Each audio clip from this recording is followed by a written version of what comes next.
Okay, let's hope that that is not a bellwether of things to come. Shouldn't be. We don't know why it's happening. We're not pulling any power, not pulling any bandwidth. I mean, and it's on a LAN cable. Yeah, I just, whatever. Yeah, we restarted the laptop and everything. Technology hates me, is I think the problem here. Should everything be updated and everything? It should be good. Well, yeah, I updated everything. Yeah. I updated this. I updated my VPN. I updated everything. Okay. So, So where did it cut out? It probably cut out around the time where I was talking about young white girls with the first name Smith. Yeah. That was yeah, because we were talking about the cat that was named Mr. McGuire. Yeah, fucking rich people fucking naming their girls with fucking last names as first names. Well, they did that with boys too. Yeah. Like everybody had to have a last name as a first name. And first name fucking Conrad. And then the first Kent.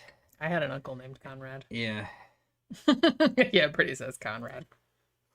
Now that when you said Conrad, and I was thinking about Path Kitty, and I was like, yeah, he does kind of look like a Conrad. Yeah. I thought he looked like a Theodore. But like I said, he looked like somebody that had kind of like a distinguished, like, old man kind of name. You know what I mean? Yeah. So, and he definitely looked like a Mr. somebody. So I'm glad that they did actually name him Mr. McGuire, because apparently they thought the same thing that I thought. He looks like he has two names. You know what I mean? Okay, so we're back on horror movies, right? Yeah. Okay. I even downloaded, I don't know if like people are going to do this, but I was just kind of like, oh, if anybody has any like horror trivia questions that they want to ask me that like, so they think they're going to like stump me and stuff, I would love that. But if you can come up with something, I took like in preparation for the show, I have a horror trivia game like on my phone. And I don't know, you can ask me, oh, look, this horror trivia game, you can do a standard game or you can do a drinking game. Yeah. Which that's what. Ooh, that might be worth doing. I took some quizzes like on YouTube, like some people have put up some horror quizzes, and I took one that was supposed to be like, oh, this really difficult one or whatever, and I think it was like 40 minutes long. And I only missed one. Yeah. The only one that I missed was they had a little section where they're like, what, they would play a little bit of music and they say, what movie is this the theme song to? And it played and I was like, I could barely hear it. And then I was like, it kind of sounds familiar, but I couldn't think of what it was. It was Saw. And I was like, well, I've seen that a bunch of times, but not enough that I remember. It's not like the music from Saw is like super iconic or anything. But I think I got all the other ones right, though. Now that I'm thinking about it. I kind of feel like a lot of the horror movie quizzes that are online, even ones that said, oh, this is super hard and everything like that. And I would like take it and I'm just like, this isn't hard. What are you even talking about? And I was watching this one YouTube channel that was just, basically it was just three dudes and they play board games. So they're not like horror fans or anything. And even one of them said that he didn't watch a lot of horror movies. So they were playing a horror trivia game on the thing. And I was just like yelling at them the whole time because they were missing like the simplest fucking questions. I'm like, you guys suck at this. I can't believe you don't know this fucking question. And they can't hear me, But, yeah, but Jenny, you would not drink much. Well, I would probably just drink just because, not because I missed a question. DJ Maniac says, be happy I'm not making you guys play the Rob Zombie drinking game. Yeah, don't call him Connie or you get punched. Camp Guy is saying, I like that one Texas Chainsaw with Matthew McConaughey. Wasn't that, feel like that was the fourth one, right? Like the New Beginning? Because wasn't Renee Zellweger in that one too? Haven't seen her forever. Yeah, this was, well, it came out like before she got really famous, like with, Bridget Jones's Diary and all of that. But, and it's funny because I feel like, well, Renee Zellweger, I think, if I'm remembering it correctly, is like barely in it. But of course, since she got famous afterwards, so now every time that they sell the DVD, they put her and Matthew McConaughey's name like really big, like on the shit. It was just kind of like fucking Jennifer Aniston being in Leprechaun 4 or whatever fucking Leprechaun movie she was in, like when she was first starting out. And well, like I said, no shame. It's like everybody got to start somewhere. Fucking Johnny Depp was in the first Nightmare on Elm Street when nobody knew who he was. Well, I guess he'd been on 21 Jump Street, like on TV prior to that, and even like, man, what was that one? What's that one fucking movie called? That had a whole bunch of like fucking famous, like Holly Hunter was in it. And what's the dude that was on Seinfeld? God damn it. TST, what's the name? What was the name of the demon that was inside Reagan in Pazuzu. Pazuzu? Although they don't say it in the movie, though. All right. I don't think they say it in the first movie. They might have said it in the second one, but I haven't seen the second one in a long time because it was terrible. But the third one's awesome. Actually, no. I thought the demon said his own name, didn't he? Not in the first movie, no. Not that I remember. He doesn't say Pazuzu. Okay. I don't think they said that until later, and then it became canon. I mean, they show the little demon guy. He finds him, like, in Iraq or whatever. But I don't think they ever say the name Pazuzu in the first movie. I think that was, like, a later extrapolation. It's kind of one of those things, like the Friday the 13th movies, where everybody remembers Jason, but with the hockey mask, but Jason didn't get the hockey mask until the third fucking movie. He had a bag on his head. Yeah. Like the Phantom Killer of Texarkana in the second one, and in the first one it was his mom. So, you know, like I said, even in fucking Scream, he parodied that because that was one of the questions that Ghostface asked to Drew Barrymore at the beginning. I got a lot of those Friday the 13th movies. I think only the first 3 are good. Just gotta say. Well, yeah, and that's kind of the case with any... Yeah. And the thing about slasher movies... And they weren't that good. I love slasher movies, but they do get kind of samey. Yeah. They have a formula, and you have to be in the mood for them. Tila says, you are correct, coughing up the super chat. Yeah. I kind of wanted to... Let me see what the drinking game one of this is. Let me see. It's got like a little music with it. What is a drinking game? So... It's okay. So we have Halloween special, regular, or all. Let's do all. Game length, 15 questions, 25 questions, 50 questions, or what? Gramthars says, what species of bird was pecking at the innards of Robert Patterson at the end of Lighthouse? Well, it was wasn't it a seagull or like a seabird of some kind, wasn't it? No. Was it or an albatross? Was it a seagull or an albatross? I can't remember. He's asking you. I've only seen that movie one time. Okay. I'm saying. Yeah. Oh, shit. Okay. Oh, damn. I'm already... No. He said it was a seagull. Yeah, I thought it was too. Yeah. And then I thought, well, no, maybe it's like an albatross, like in fucking whatever that thing was. So this trivia game, I got this for 99 cents on Google Play. I don't know how many questions it is. It's 270 questions. Yeah. And, this is the drinking game edition, so I don't know if you get one wrong, like, do you have to drink? Like, I'm going to drink anyway. But I'm just saying. So the question is, what year did The Bride of Frankenstein get released? Starring people such as Boris Karloff and Valerie Hobson. And, okay. All right, I feel like that was maybe 1935. Is that right?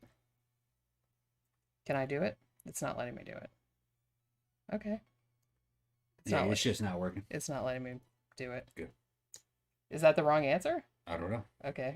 Maybe it's just not letting me. It's frozen. What the hell? Okay, let me get back to the show. See what's going on. They're talking about a Bonaparte laughing gull or a Bonaparte's gull.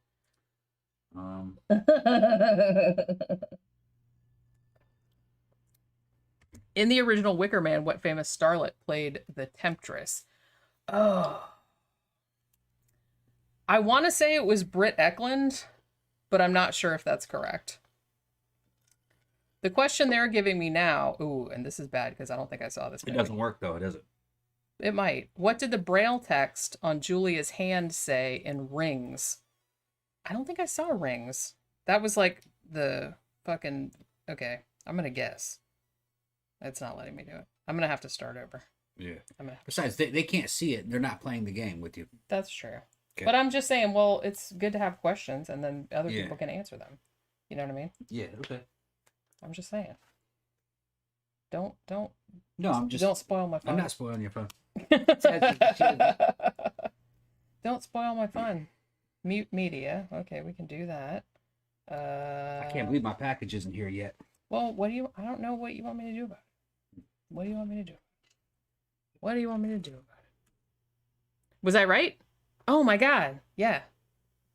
What's the name of Ripley's cat? Oh. Jonesy. Yeah.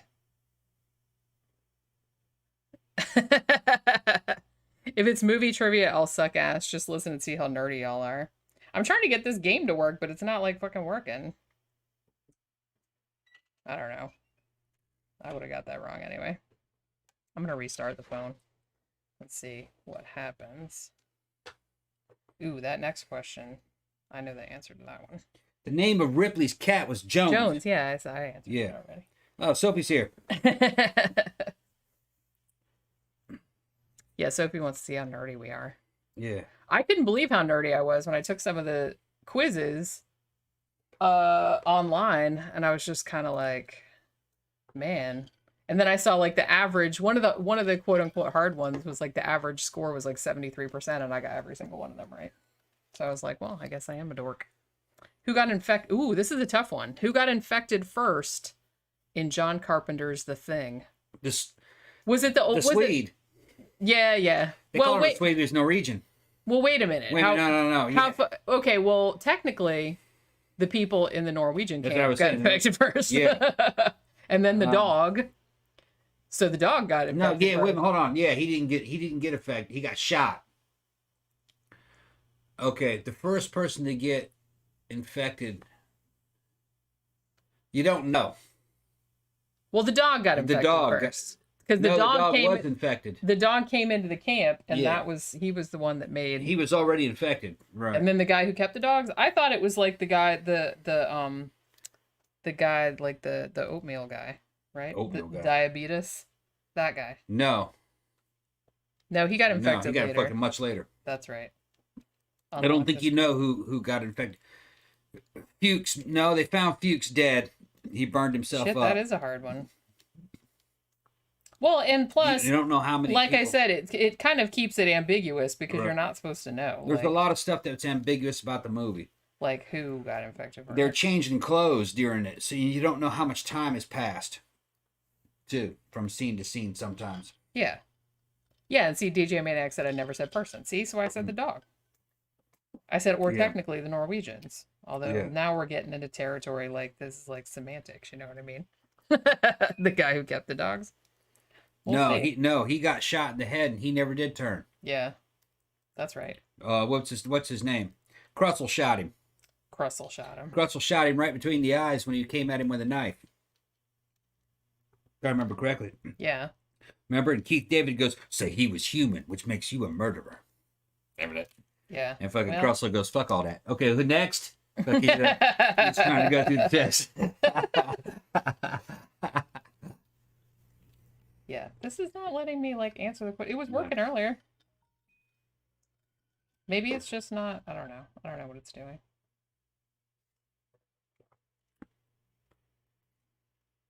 Well, I would have got that right if you were like letting me do it, but whatever. All right. Well, so that didn't work. What was the name of the escape shuttle in Alien? The escape shuttle? The escape shuttle was called. The main ship. I know the main ship was the Nostromo. The Nostromo, yeah. The escape shuttle was.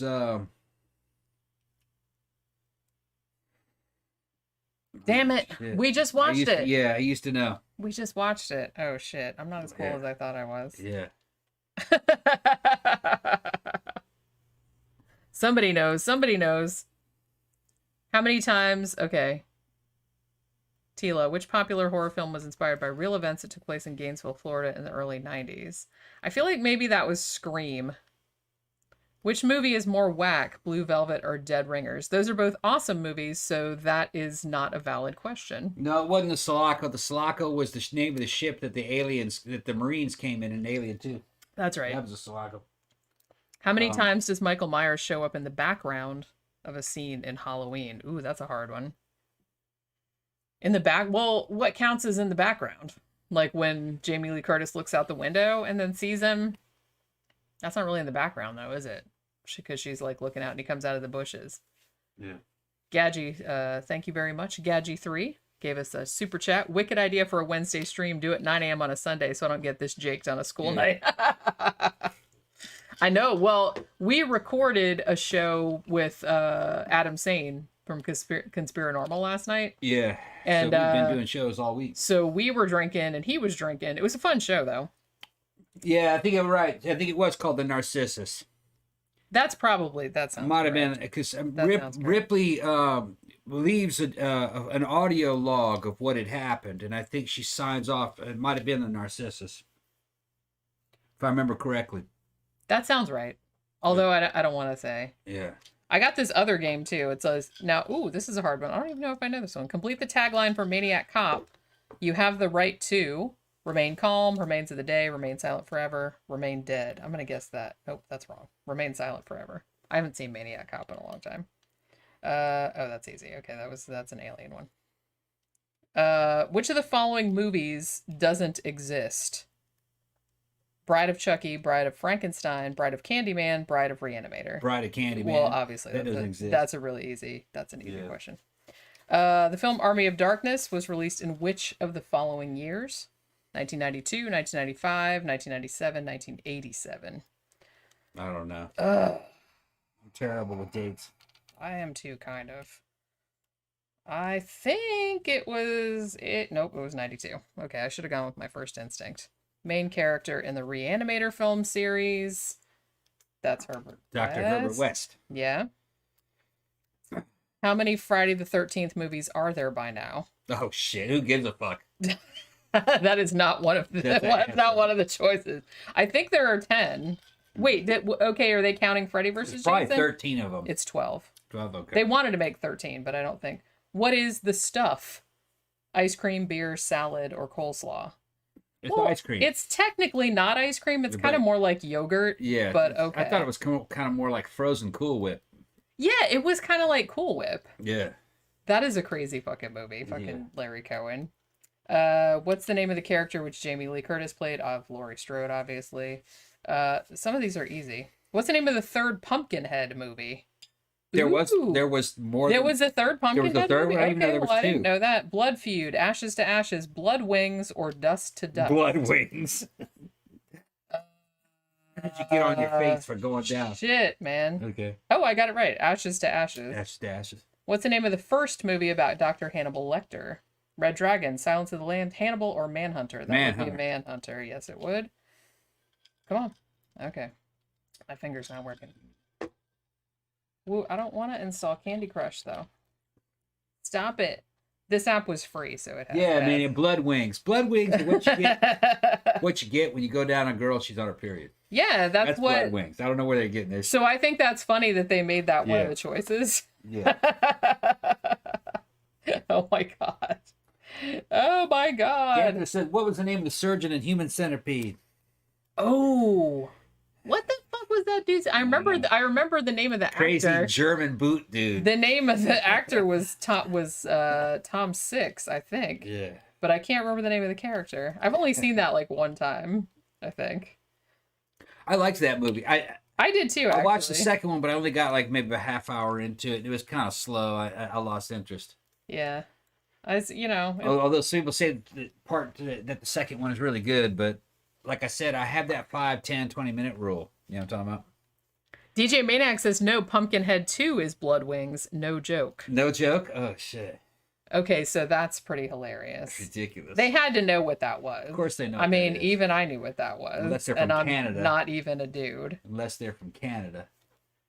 Which one of the following Elm Street characters is not a member of Dream Warriors? Taryn White, Will Stanton, Alice Johnson, or Nancy Thompson? Well, wait a minute. Nancy was not one of the Dream... Whoa, shit. This is... Okay, I know Taryn was, because I remember that name. I'm going to guess that. Ooh, okay, Alice Johnson. That was the correct answer. The 1980 film, Friday the 13th, was directed by who? That would be Sean S. Cunningham. Very easy.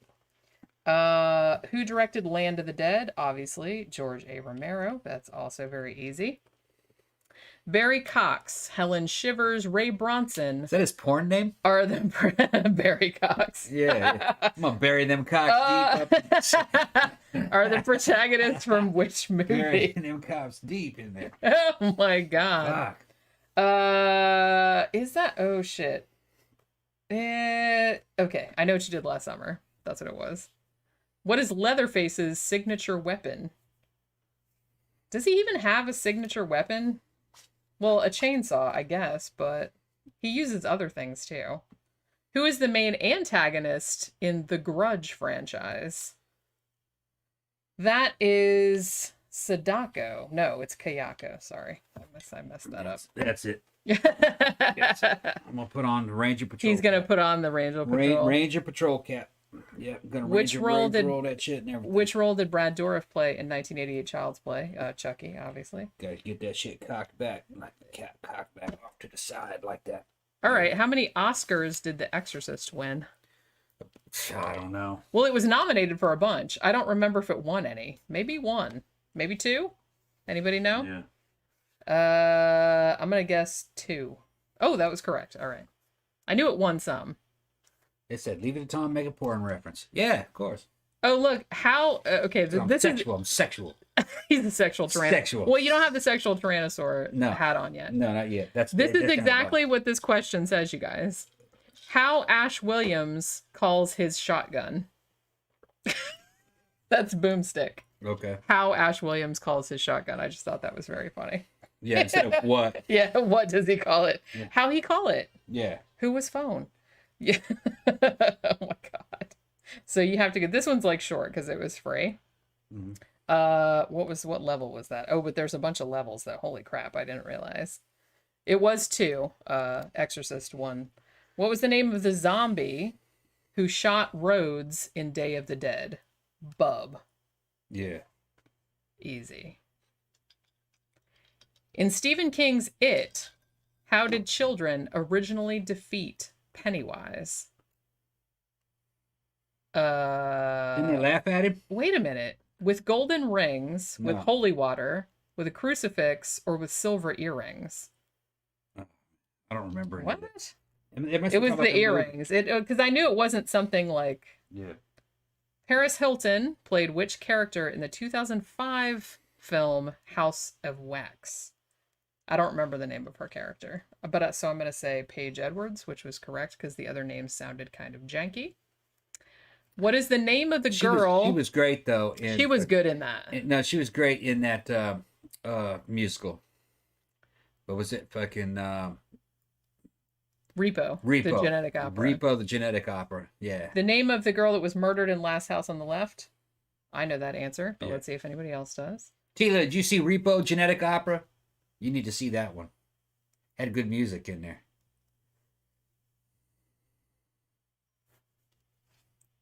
That wasn't a good question. Duh. That's a really easy one. Some of these are super easy.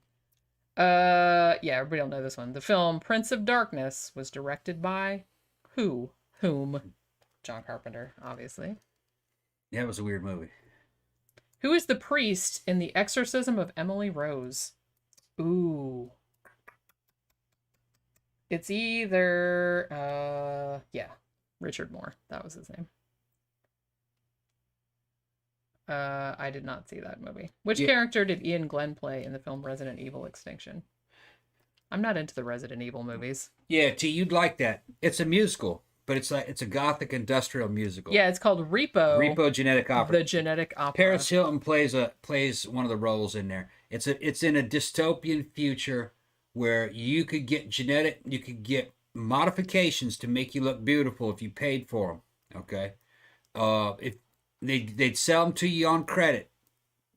If you didn't fucking pay your bill, they'd come and take them back from you. So it might be some shit like really cool eyes that you would buy, or like better just features.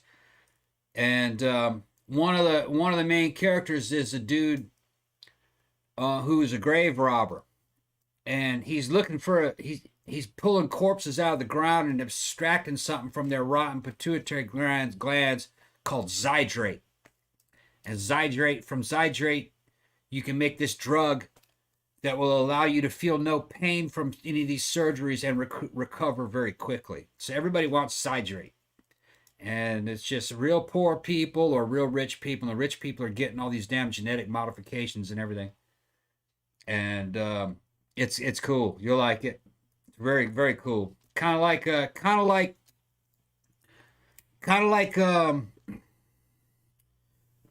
what's that other fucking... Come on, I'm drunk, man. Already? It's kind of like Rocky Horror, but the music is more contemporary, and it's a lot more hardcore. It's like a horror movie.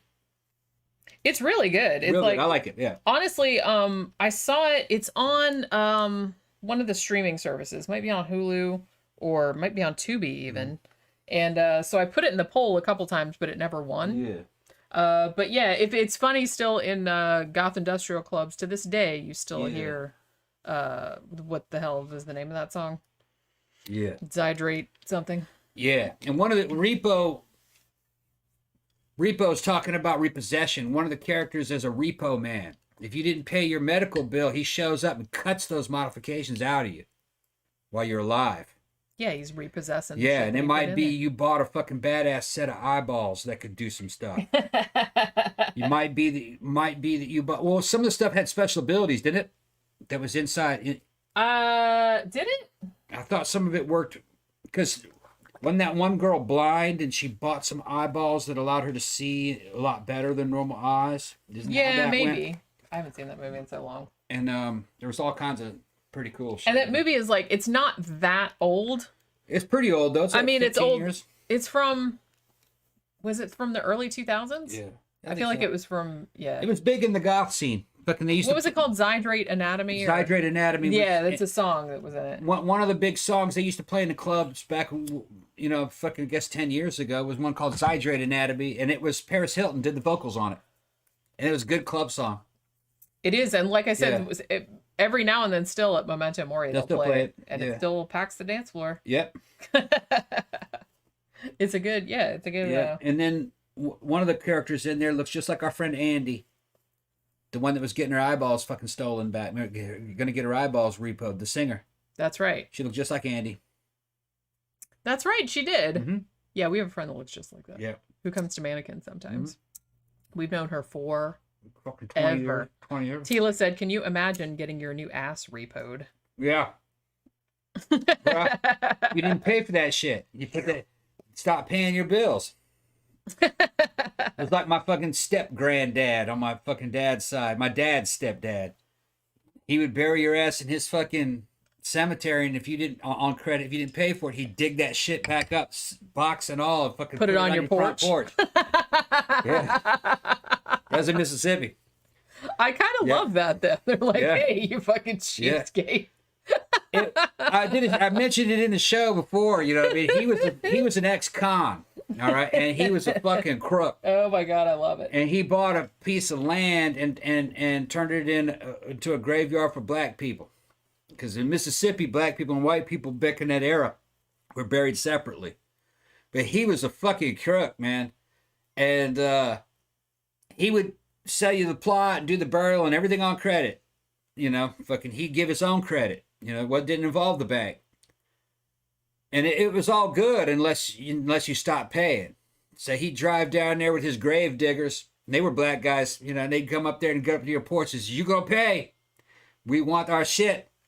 If not, we're gonna fucking put him right here on this fucking porch. And they would fucking, yeah, we'll get you the money. Because you got 2 weeks, you know, that kind of stuff. 2 weeks would pass and the money would never show up. They'd pull up, they'd have a fucking casket and everything in the back of the truck. They'd be unloading it, and they'd go, hold up. And then they'd give them the money, and then they'd fucking leave. Unbeknownst to them, it was just a casket they had in the back of the shop. It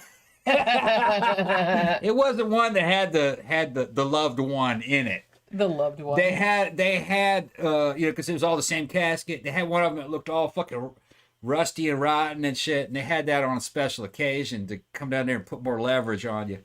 There's all kinds of fucking fucked up shit that he did. That is pretty late. Yeah. Now, that was just part of the game. You know what I mean? Fucking, they would dig up that down body. Yeah. Well, yeah. Because they'd resell that plot. Well, I mean, yeah, I guess if you had a lot of foresight. Yeah. You could bury the bodies real deep, and then you could bury them up subsequent layers. Yeah. You know, you could bury people on top of each other. It's not like they would care. Yeah, what would happen, though, is that, you know, over a period of fucking 10, 15 years, sometimes the relatives of the person that was buried were gone. You couldn't find them. Well, that's what I mean. And then sometimes they hadn't paid, but they didn't care. Yeah. They just, all right. They only dealt with people that were still alive and still around. Trying to get more money out of you. Gramthars Hammer asked, what was the name of the goat in The Witch? Yeah. Black Phillip, I think, was the goat's name. Somebody asked Julianne Moore versus Jodie Foster as Clarice Starling. Jodie Foster. Although Julianne Moore was good too. But it was weird seeing that movie, like seeing someone else playing Clarice, just because I feel like Jodie Foster like so kind of defined that role. You know what I mean? That's why it's hard for me seeing other people playing Hannibal Lecter, because although I love Manhunter, but that came out before Silence of the Lambs. Yeah. Somebody said they had trouble fucking imagining digging the body back up. You don't understand Mississippi. You don't understand Mississippi. Yes, they would dig that body back up. It's just bones, is that right? But it would just depend. It would depend on how grievous the fucking situation was. Usually they just used an empty casket that looked rusty. They just used that. But eventually, if you fucking stop paying, yeah, they eventually would dig it up and they would put it up on the porch. Yeah. Now, see, Gramthars Hammer said Black Peter, and I was like, no, it's not Black Peter. And DJ Maniac very rightly said, no, Black Peter is the guy that hangs out with Norwegian Santa Claus. That's right. Yeah. It was Black Phillip, I'm pretty sure. I've seen that movie a couple times. But yeah, it was Black Phillip. Mm-hmm. Ed Gein dug up a bunch. Yeah, he didn't seem to have a problem. Is that the one that comes down the chimney, which is why he's dark? Didn't we do a show? It was probably, oh God, it was probably like our first Christmas special. So it was probably like 4 years ago. Yeah, Black Francis, the guy from the Pixies. But yeah, so we did a show about that and we talked about Black Peter. I don't know is he the one that comes down the chimney? He was kind of like a Krampus type of dude. Didn't he have like a switch and he'd beat like bad kids or whatever? If you guys have ever read any of... dudes that get in trouble dressing up like him. They still do it though. They still do it anyway. That's Europe. That's back in the hockey motherland. Back in the hockey motherland. Yeah, they'll fucking paint their faces black, and it looks like a fucking dude wearing blackface. That's not what it is. Yeah, it looks like some Al Jolson shit. Yeah, that's not what it is though. It's a traditional Germanic character called Black Peter. He's kind of like Krampus. He's the evil Santa Claus, basically. I'm so happy, can I say, that Krampus has actually started to make some cultural inroads into the United States, because I feel like you have Santa Claus. I know we have all the slasher movies where Santa Claus is killing people, so that's good.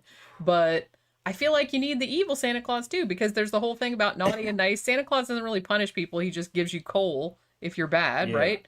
But I like the idea of like Krampus coming in, like taking you away and like putting you in a bag and beating the shit out of you and taking you to hell or whatever it is. Badger says not anymore. Says they get in trouble for doing that, but I think it depends on what country you're in. I think you probably up in fucking Norway and shit where they have that. I think they still do that. Maybe. But like I've seen pictures of it from parades, but that might be a few years back. And I don't think is it skin black, or is he black because he came down a chimney? I don't know. I don't remember exactly what the mythology is. I was kind of under the impression that it was supposed to be because he was coming down a chimney. I'm kind of sure. I was going to say, if you guys have ever read any of the hilarious essays by David Sedaris, he wrote one. I think the title of it was 6 to 8 Black Men. And he was talking about weird Christmas traditions in other parts of the world. And that was one. I don't know if he was talking about Black Peter specifically, but I think he was talking about one where Santa's sleigh was pulled by 6 to 8 black men, or he had 6 to 8 black men like in his entourage or something like that. He says, I've seen African Americans get really like, say what when they see Black Peter in the Netherlands. But she's also seen it with afros, so it might be. See, that's what I'm saying. Be. I think that was the original. It might just be he's black.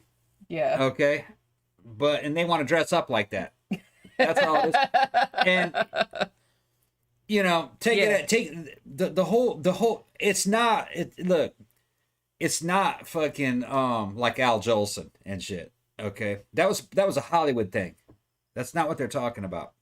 What do they call it? Minstrel shows where black impersonators. So that's like not Amos and Andy. That's not what it is. And see, they're trying to dress up like a character from a story who happen to be black. Now, what's funny is that the Japanese do that shit with impunity. They dress up like black people and go to fucking rap clubs. They're the only black people there, the Japanese people, with fucking dark makeup on and froze. And dressed like... oh my God.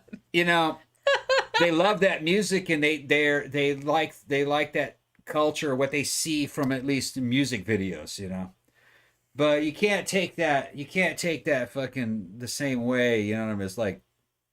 It's like a minstrel show because they do the same shit with white people. They'll deny it over and over again, but no, they dress up as white people all the time. They'll fucking change their hair color. They'll put in blue contacts. They'll get eyelid surgery to kind of have round eyes, or get rid of the eye folds, and they just like how white people look, and they're white. They're white impersonators in Japan. White impersonators. I hate to say it, but that's exactly what they're, white impersonators. Well, I guess, deny it, but that's what it is. Well, I mean, I guess if you grow up somewhere, Japan is not as homogenous as it used to be. But I guess if you grow up in a culture where everybody is the same race, everyone's the same race, then anything else is going to be like exotic. Yeah, and they're not in danger of insulting anybody because everybody's Japanese. They're not going to run into white people. Do you remember that I don't know if it's still around, but they did have that kind of subculture of all those Japanese guys that dress up like Elvis. They had like the big duck ass hairdos and the big pompadours and shit. Yeah. But yeah. Oh yeah. Okay. So somebody, it was Me Talk Pretty one day. I think that was where that essay was, which I think I have on my bookshelf somewhere, which I think I borrowed from my friend and never gave back. So sorry. I just forgot that I had it. Tom, there are black Norwegians. Yeah, but we're talking about Black Peter. Doesn't have anything to do with black Norwegians. Yeah. Japanese game shows they're talking about. Japanese culture is hilarious. It's just, I don't know. They just have so much fucking weird shit. And I know some of the stuff is probably like exaggerated, like the schoolgirl panties, vending machines and shit like that. I don't know if that's a real thing, but Camp Guy said, not sure if that's the book or not. It might be, because I have that book and I remember reading that essay, but I've checked some of his other ones out of the library too. So I don't remember which one it was in. He's saying the Japanese do the black girl look, the cola girl look. They like the looks. So they'll do the black girl look. They'll do the white girl look. Like I said, it's looks. They don't have, there's no concept of cultural appropriation or anything like that. It's not insulting to them. It's just, I like that look. They want to look like that. There's no cultural message to them because they don't have the same culture. They don't have it. And then another thing that's funny about, living in Korea, I lived in Korea for a year, and Japan is different, but the Koreans and Japanese don't get along. But it's that same fishbowl. It's just a different fishbowl, but it's a fishbowl type country. It's just them, and it's made for Japanese and Korean men. Really, that's what the countries are made for. It keeps everybody else out, and they just kind of, I don't know, man. They just kind of, they see foreigners and foreign culture as just kind of like an exotic oddity, and they want to emulate that. But there's no reality in it for them. It's something that's distant and kind of a fantasy. They'll see goth people or punk rockers or rockabillys or hip hop, and they don't understand that those are very different cultures. They don't have really a concept of subculture. They just see those as styles and they adopt them, and it becomes kind of like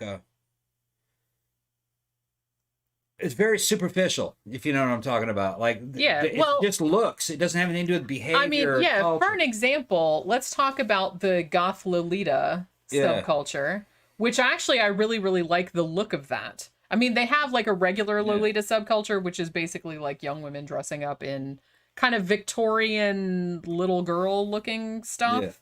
Yeah. But they have a goth Lolita version of that, or, and that was like real big back in the 90s, I guess. And I guess you can still get clothes like that nowadays. But the interesting thing about that subculture is that it's all about the clothes. Yeah. They don't listen to goth music, really. Yeah, so they don't have goth music or culture. And they would be horrified by real goth culture. That would be totally unacceptable to them. A lot of it would have to do because just on very superficial reasons. One, goths have tattoos. Yeah. They can't do that. That's yeah. And the idea that you're kind of like that all the time, and it's like a subculture, almost kind of like a tribe or a subdivision of kind of like a white culture. Even though shit, we know so many black goths. It's not even funny. You know what I mean? It's kind of taken root in people outside, outside the Caucasian race. Lots of Latinos and Latins, they just mix right in. So but it started off as something very English, really. Yeah, and I feel like some people maybe, I don't know about nowadays, but I think for a long time there was still the perception that goth was a very white, middle class type of, because it was generally like, goths were very educated. They were really into art and literature and all that kind of stuff. Depending on where you were. I think maybe that was more of a UK thing than an American thing. Maybe, because a lot of those kids were also punk rockers. They were fucking from the hood, basically. And here's something else, though. England was very different. And you had black people in the goth scene and in the punk rock scene in England. And you didn't have that in the United States. There was a big difference. Not until more recently. Much recent. Like. Yeah, that was very recent. Because punk rockers listened to ska. There wasn't enough fucking punk to listen to. So they listened to ska. They wouldn't play anything else. What are they going to do? They're going to play Alan Parsons Project? They're going to play fucking Pink Floyd on the fucking... on the jukebox? No, they're gonna put fucking ska, because that's not fucking Pink Floyd. You know what I mean? They don't want to prog rock. Yeah, that's what they. Like I said, that's what they were rebelling against largely. And they're hanging out in the hood, basically. And you got Jamaicans in there, and they're dating each other, and some people are already kind of mixed, and they're hanging out with fucking young Susie Sue and Sex Pistols and Billy Idol, and they're all in there. Blowing each other, giving each other hand jobs. Yeah, because it's always going to go there. It's always going to go that way. Yeah. Billy Idol said that. He said that in that era, British girls were great, especially the ones that were older than him at that time, because he was like 15 or 16. He was cute enough to get a hand job from all these fucking punk rock girls. Yeah, because I feel like punk rock. Yeah. I mean, like I said, not so much now, but back in the day when it kind of first started, I feel like punk rock was more working class. Yeah. And goth was a little bit more middle class. Right. That was kind of like the slightly more refined version. But that shit didn't come over to the United States in the fucking late 70s and the early 80s. It came over only like around LA. They were listening to KROQ radio station, and you had some of the very early Duran and very early Susie. It started to come in through those areas, and it was only the white kids that were listening to that. It took a lot longer for black people to get hip to that. I mean, shit, think about it. Think about the 80s and the 90s. I fucking was hanging out with black dudes. They would refuse to listen to metal. Just refused to listen to it. It wasn't until it was very recently that you started seeing. And they were kind of younger than us. Yeah. The one, Now, Will's an exception. He's 3 years older than me? He was into that shit from fucking... he's in his 50s. He's in his... No, of course, I'm in his... Yeah, he's in his mid-50s. He's in his mid-50s. Yeah. And he was always into that. Yeah. So, but Will was military, and Will's an oddball. Yeah. So that coming up in the clubs here, there was usually only one or two black people. Yeah. That was at the goth clubs. At the goth club, there was into that. Now it's more. Now you'd see like 6. Some of them more regular than others. I feel like it's not odd now. It's not as odd. Whereas I feel like in the 80s it would have been more odd. I don't think anybody would have said much of anything about it. Right. But it was more unusual to see back then. Especially in the South. Yeah, big time. Especially in the South, yeah. You didn't... It's like I knew a couple, but it was... Yeah, it was very unusual. Don't trip over your sexual tyrannosaur hat. I know. I can't understand. It's just... I don't know. I feel like I was going to say something and it just went right out of my head. I don't remember what it was. But yeah, I do kind of feel like... I don't know. I guess because I grew, the place I grew up in Daytona Beach, which was kind of, so I grew up in a more working class or more poor kind of thing. And I was real into punk, and then I was really into goth. So and the thing about it was that before it went more mainstream, which didn't really happen until the early 90s, you kind of like everybody that was into weird shit, no matter what it was, you kind of just all hung out together. Even if you didn't like the same shit necessarily, there was a lot more crossover, I was going to say too, when I was talking about Gothic Lolita and about you know, just it being about fashion and not so much about the music or the culture behind it. Once goth went mainstream, like I said, it was kind of in the 90s, because I feel like after alternative music kind of mainstreamed in, you know, 1990, 1991, whatever it was, and everyone kind of got into that and got hip to it, I feel like a lot of kids that maybe grew up in the 90s, because this is something we used to like grouse about all the time, you'd get these kids like coming into the scene and they just liked the look, but they didn't really know anything about the music. They didn't really know anything about particularly like the older music, goth music or anything like that. They kind of, sometimes like I'd go into like Hot Topic or some shit like that, like in the 90s, and the music they were playing was just like, I was like, what the fuck is this crap? Yeah. It just sounded like, well, to me, it just sounded like pop punk. Yeah. You know what I mean? Which, you know, it's not terrible. I liked some of that shit. I liked Green Day, kind of. I saw them live back in the day before Dookie came out. After that came out and they got fucking huge. I liked their first album. But, you know, but I feel like a lot of them were into pop punk, which just was confusing for me. You know what I'm saying? Yeah, it's changed in recent years, you know? I mean, shit. Yeah, and DJ Maniac's talking about cyber goths. Yeah, that was really a trend I couldn't get down with. Because I remember when, also in the early 90s, when kind of rave culture went a little more mainstream, particularly like with all the Manchester type stuff, and you know, everyone was on ecstasy and wearing fucking pacifiers around their necks and shit like that. I just couldn't hang with that. Yeah, some of the music was okay, but I didn't. There's another channel here on YouTube called Obscura Undead, and one of the VJs on there is DJ Mouse, who's a friend of ours. She's been over here and everything. Yeah, she's from Tampa. She's from Tampa. Jenny does a lot of her promotional materials. Actually, the promotional materials for the clubs that she works at. It's not really her materials, right? Yeah. And I made shirts for her. Yeah, I do a lot of the Communion After Dark. Yeah. Their radio show, like when they do like weekly and they have guest DJs and stuff, I usually do their little Facebook I'm gonna show you and stuff. Show you DJ Mouse. She's rad. I love her. Yeah, she's real cool. I think she's still married, isn't she? Yeah, as far as I know. Okay. She got married not too, but yeah. I was gonna say it wasn't that long ago, but maybe it was. Maybe time's like passing really quick. Yeah, time goes by. I talked to Michael from A Starry Night earlier today on the phone, and they are doing a show at Will's Pub in July. It's not. We can't really see her, but that. Yeah. She's awesome. I love her. Mouse, yeah. I love her. The channel's called Obscura Undead. She's a sweetheart. Yeah. Yeah, it's her and DJ Azzy is the other girl.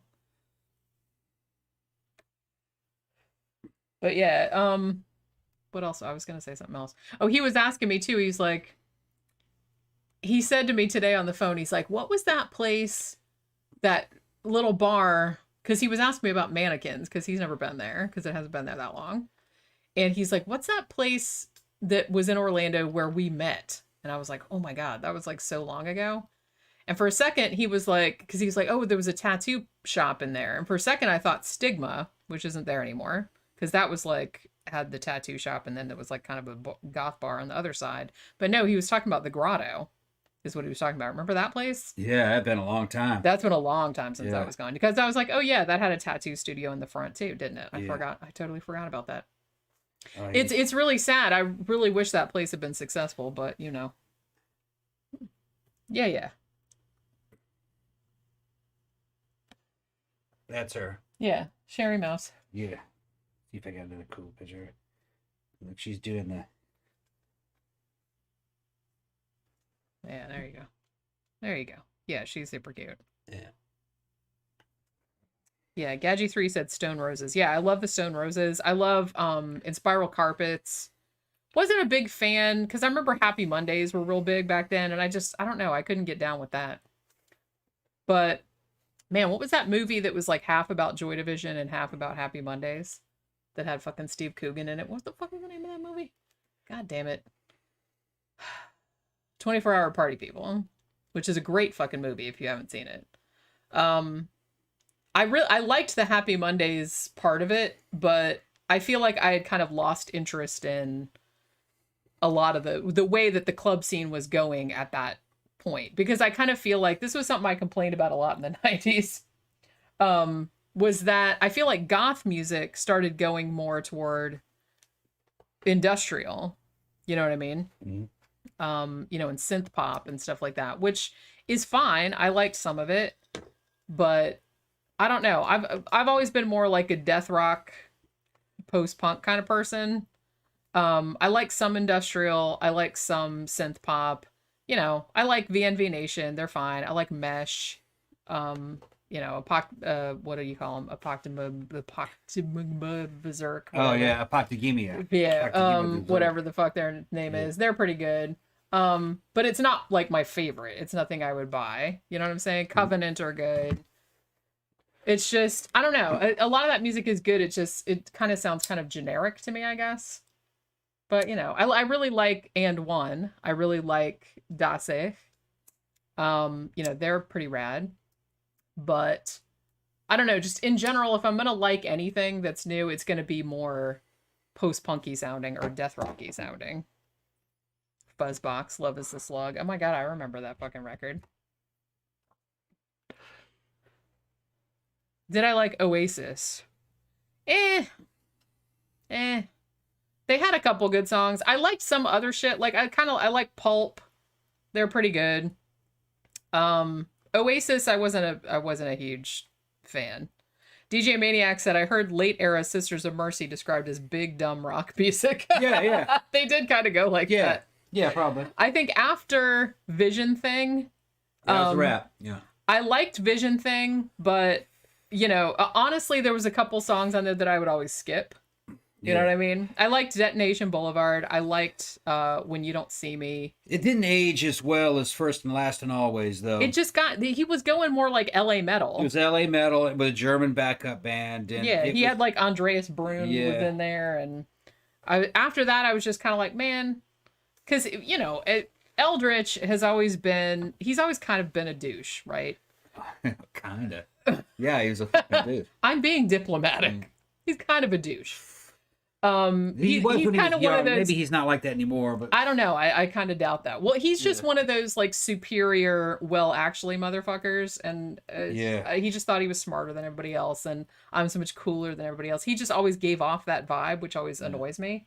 So, you know, the first record is awesome, First and Last and Always. I mean, technically, that's like I guess that's their first full length album. They did like a bunch of shit before. They did EPs before. They did EPs and singles and shit like that. I mean, Alice is one of the best fucking goth songs ever. I'm sorry. And it's a single. Yeah, but Reptile House fucking had some good stuff on it. Yeah, some like of it's just noise though. All that kind of shit. I have to say, one of my favorite Sisters of Mercy songs is their cover of Emma, that Hot Chocolate song. Great. So also, Gimme Shelter. That their cover of Gimme Shelter is really real good. So they had some good shit. It was going well until he pissed the band off and they left. And then they became the Mission, and also known as the Mission UK. Yeah. And the Mission and Mission UK are good. They're pretty good. Although they sound like a slightly gothier U2. Yeah. And I was never a big U2 fan. I like old U2. Like the Boy album. I liked everything up to Joshua Tree. Like I liked Joshua Tree, but then after that, they got too big, they got too poppy, I was just kind of early Mission was good though, you know, that album that had Dancing Barefoot on it. Yeah. I'm dancing barefoot, waiting for the spin. Some strange music drags me in. You know that? I think my favorite makes me feel like heroin or some weird shit like that. How'd that go? I can't remember. Yeah. Probably my favorite Mission song is Wasteland. Yeah. I really like that song.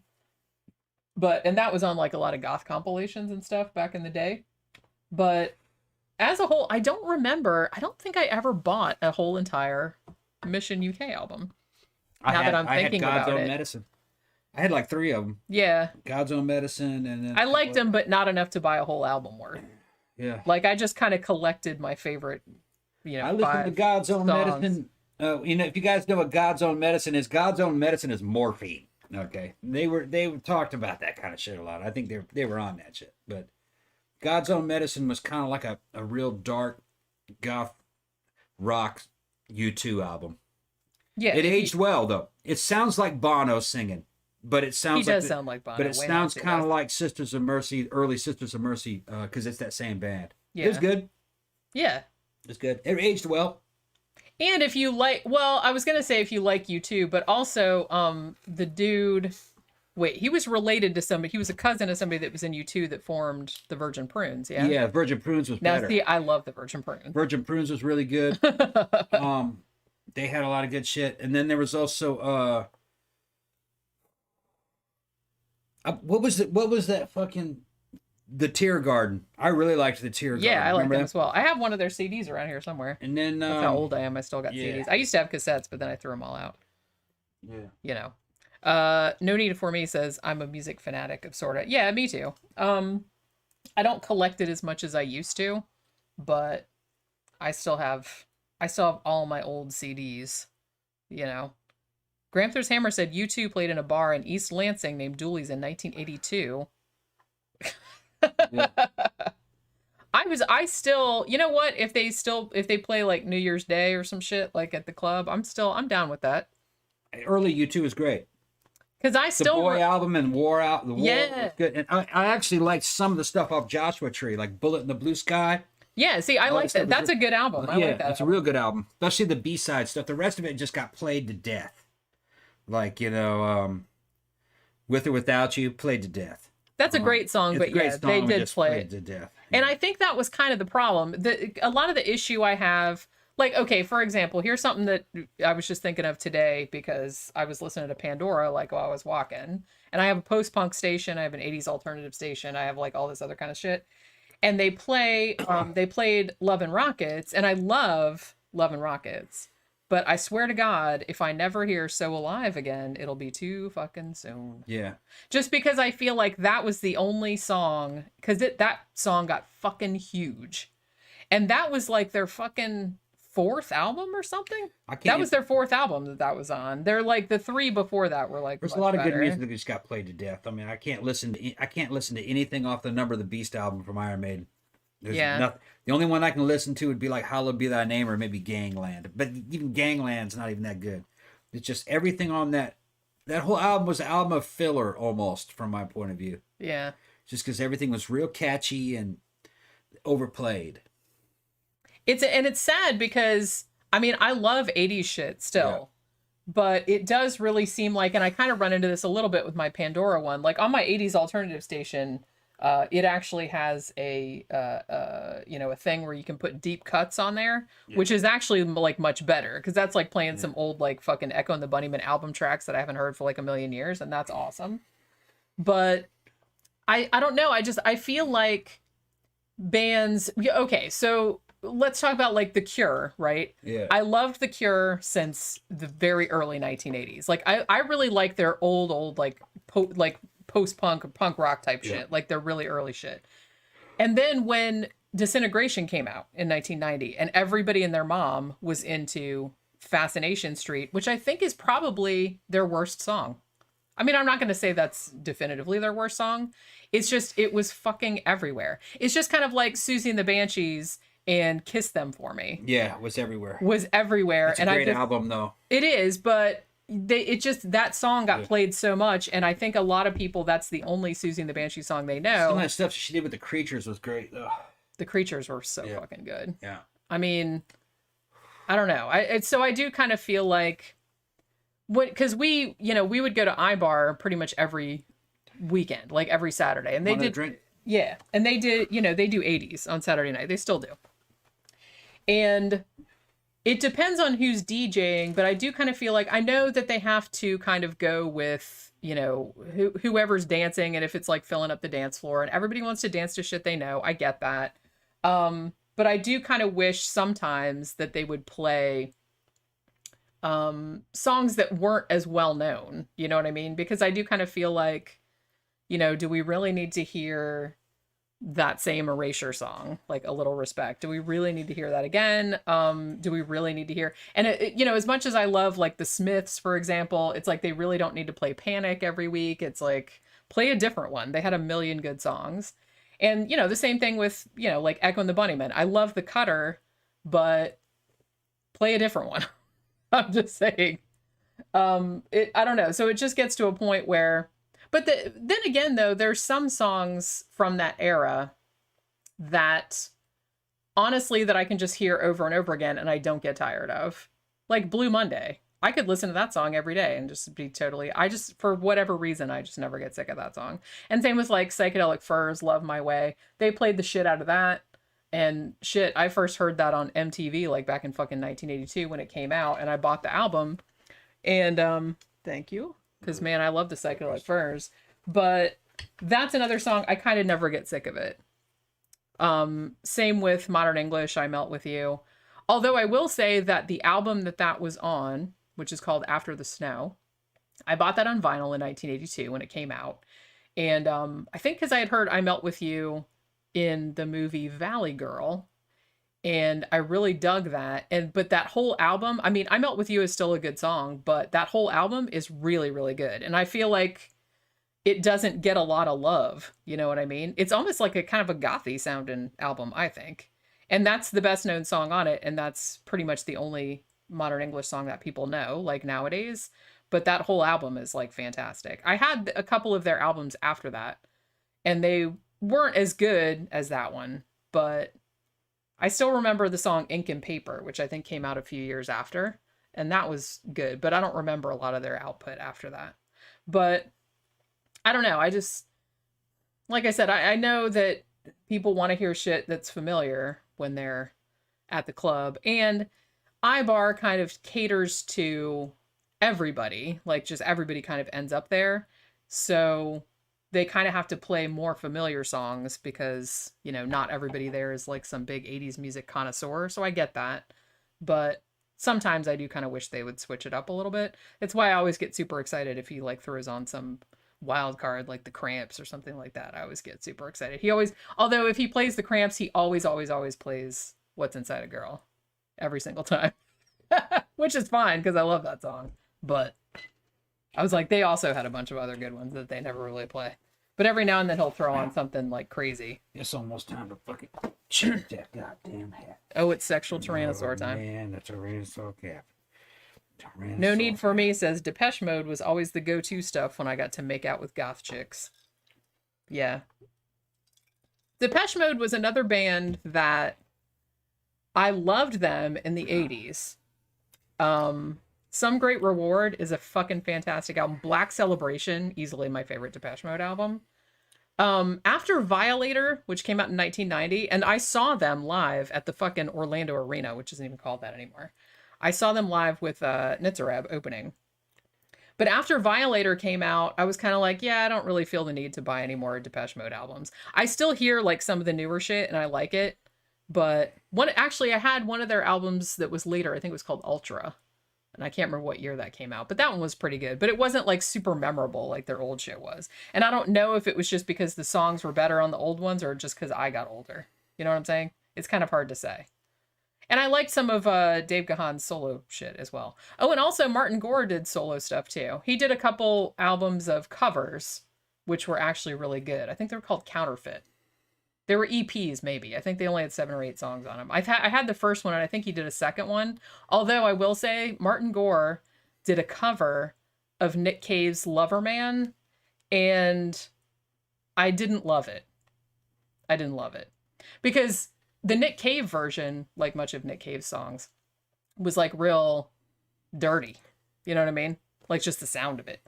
And I feel like when Martin Gore did it, he kind of like cleaned it up and made it kind of Depeche Mode-y, which I just don't think that worked very well for that particular song. But props to Martin Gore for covering a Nick Cave song, because that's pretty rad. But I didn't like his version of it. You know what I'm saying? Yeah, I put Sherry Mouse's channel in the conversation. There's a link there. DJ Maniac said Metallica covered Loverman too, and it's trash. I agree. Yeah. I mean, if you're gonna listen to Loverman, just listen to the fucking original one. Plus, I'm sure you can find the video on YouTube. The video is fucking awesome because I think Loverman is the one where they got a hypnotist in that hypnotized the whole band. And it almost kind of like the video has like a hypnosis theme to it. And they hypnotize them. I have the Nick Cave like video compilation, and it's awesome because it has him and like Blixabargeld, and they're talking in the middle about filming the videos, like with the experience. There's like little interview snippets with them. And he said that the hypnotist told them before they shot that video, he hypnotized all of them and said, you're going to give like the best performance of your life, right? Because they had like all the weird, creepy, like hypnosis stuff where they were all like, you know, sitting there like falling asleep with the shit like in front of their eyes and stuff. And then they cut it with like a live performance. And everybody does indeed seem like they're just fucking like going ape shit like on the thing, and it's like really awesome. That's probably my favorite Nick Cave video. I don't know. Yeah. But while I'm talking about that, the video for the Weeping song, which if you've seen it, is basically just Nick Cave and Blixabargeld in a boat like on a ocean that's made out of like hefty bags or whatever. And I think Nick Cave says before they did that, he's like, this is an example of how not to make a video. He says, first thing, don't give me the money. He's like, because I think that the money was spent on other things. Heroin. He means heroin. Yeah. They gave him money to make the video and he spent it on heroin. So then they had to do it like on the cheap. Which I don't know. That just made me laugh so much. It's still a good video though. But yeah, they did make an ocean out of hefty bags. It still looks pretty cool. It doesn't look like as cheesy as that implies. I don't think. Was that a video? What video was it? Yeah. The Weeping song. I didn't see it. Yeah, the Nick Cave song. That was from 1990. That was off The Good Son. I think that came out in 1990 or 1991, maybe. I put a link to that channel you were looking for in case you couldn't find it. That's Obscura Undead. That's Sherry's channel. Yeah, it's a good. That's a really good. It's a good channel. They'll play some music, and what's cool is that. When they're playing music, they'll put pictures of fucking goth hotties up there, and it's all people we know. It's all people, it's all people from the castle. Hey, that's what their name is. It's all people from the castle, and it's all people, you know, from Orlando scene, and you know, it's we're not in it, but it's like all the dancer girls. Yeah. Like what's her name from that store that's over there? Yeah. She's been dancing at that club for forever. Yeah. Since I've been going there. Well, she does all kinds of stuff. What was her name again? Shit, I'm too drunk. We used to run into her all the time. Yeah. We saw her at the horror convention. Horror convention. Yeah. I can't remember her name. DJ Maniac says, see, I knew Blixa mainly from Ein Stürzen about him. Yeah, I did as well. Yeah. But yeah, he was also in the Bad Seeds. Although he took off after because he was like, yeah, you guys are doing some shit like that he didn't really want to do anymore, I guess. Although I liked the new Nick Cave stuff, but I could see how like Blixa probably didn't want to go in that direction. I will say, as much as I love Ein Stürzen Neubauten's like old like noise shit, their album, I think it came out in 2004, Perpetuum Mobile, which was actually kind of a more, I'm not going to say it was mainstream, but it was like a lot more mellow. It was, it was mellow for them. I actually really, really love that record. I used to play the shit out of that when it first came out. No Need for Me Too says, Suicide Girls is something I enjoy, though I don't know if there's still a thing. Yeah, are they still around? The Suicide Girls? I don't know. Because that was their heyday. 90s, their heyday was kind of in the 90s, I kind of feel like, right? I think so. I don't even know if that's around anymore. I mean, it probably is. There's still, I'm sure there's still a market for that. But, what was the other girl that used to dance up there? Friend of ours. She's the one that has the damn eye patch on all the time. Yeah, I know who you're talking about. Shit, man. She just posted some cool shit the other day I was going to show him. That other girl's name is Sheena, right? Yeah, Sheena is one of them. I just remembered it. Yeah. Sorry, Sheena. I'm so drunk. And what was the other one? Sheena, and the one we did the poster over one time. Man. Let's see if I got Sheena on. I might have Sheena on Instagram. No, I got her on Facebook. Yeah, she's kick-ass. Like I said, I used to see her all the time when I went to the castle back in... Yeah, here she goes. The late 90s, early 2000s. She runs like a goth store, like a goth clothing store with her mom. Because her mom used to go to the castle too. Her mom's rad. Yeah. But Yeah, that was a fun time. Sheena always had she had the best fucking outfits. Yeah, she had a different one. That girl knows how to dress. Every single time she had a different fucking outfit. Yeah.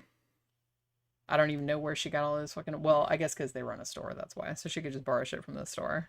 I'm trying to find a fantastic picture. I just remember back in the old days, because the castle, we haven't been there in a few years, but back in the old days, the castle is it's big and it's like 2 stories. And then down this one little hall, there's the bathrooms, which are, it's nominally says men and ladies on it, but nobody cares. The doors are open. You just go in and whatever. And you would always see the girls getting ready, before their first, they'd be in there putting their makeup on and shit like that. That's Sheena. That's Sheena. Yeah. Yeah, she's awesome. Get her, get some... And that's a fairly recent picture, I think. Recent. And she's probably our age. She's got to be. Yeah, she's our age. You wouldn't know that these people are all 40s and 50s by looking at it. It's another picture. Yeah. Yeah, I think last time we saw her at the last horror convention we were at, because she was there. She had a booth with her mom, for the store that they have. They have a store over there, in a strip mall or whatever. The fuck's the name of that place? Shit, I've been there. I just can't remember the name of it. My memory's starting to go too. It's all that liquor. Yeah. It's pickling my brain. But yeah, she always looked fantastic. She's always, her outfit was always perfect. Yeah, I'm trying and to she get, had I'm a different, and she did something different every single time. Yeah. And I think she dances there. Yeah. I don't know how many nights she does now, but she used to do at least 2 or 3 nights a week. Oh shit. Because the castle had these raised platforms. Yeah, they always had these big raised platforms.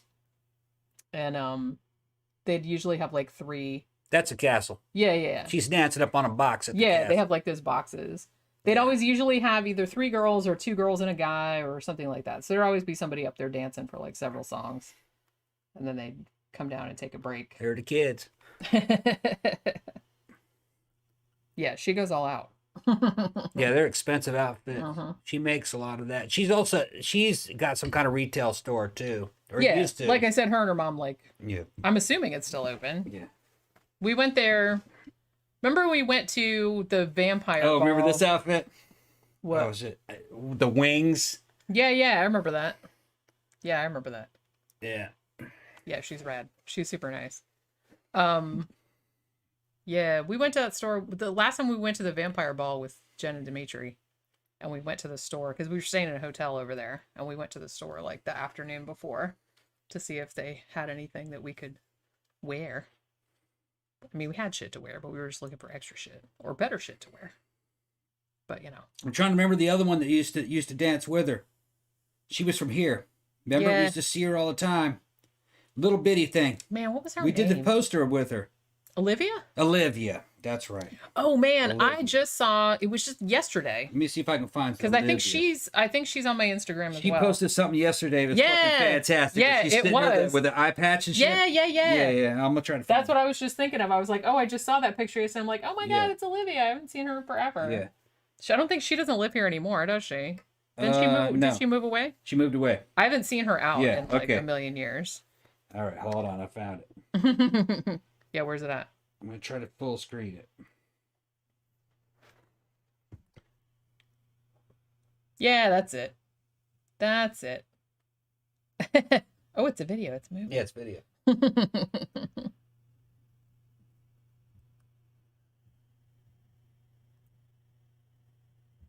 Yeah.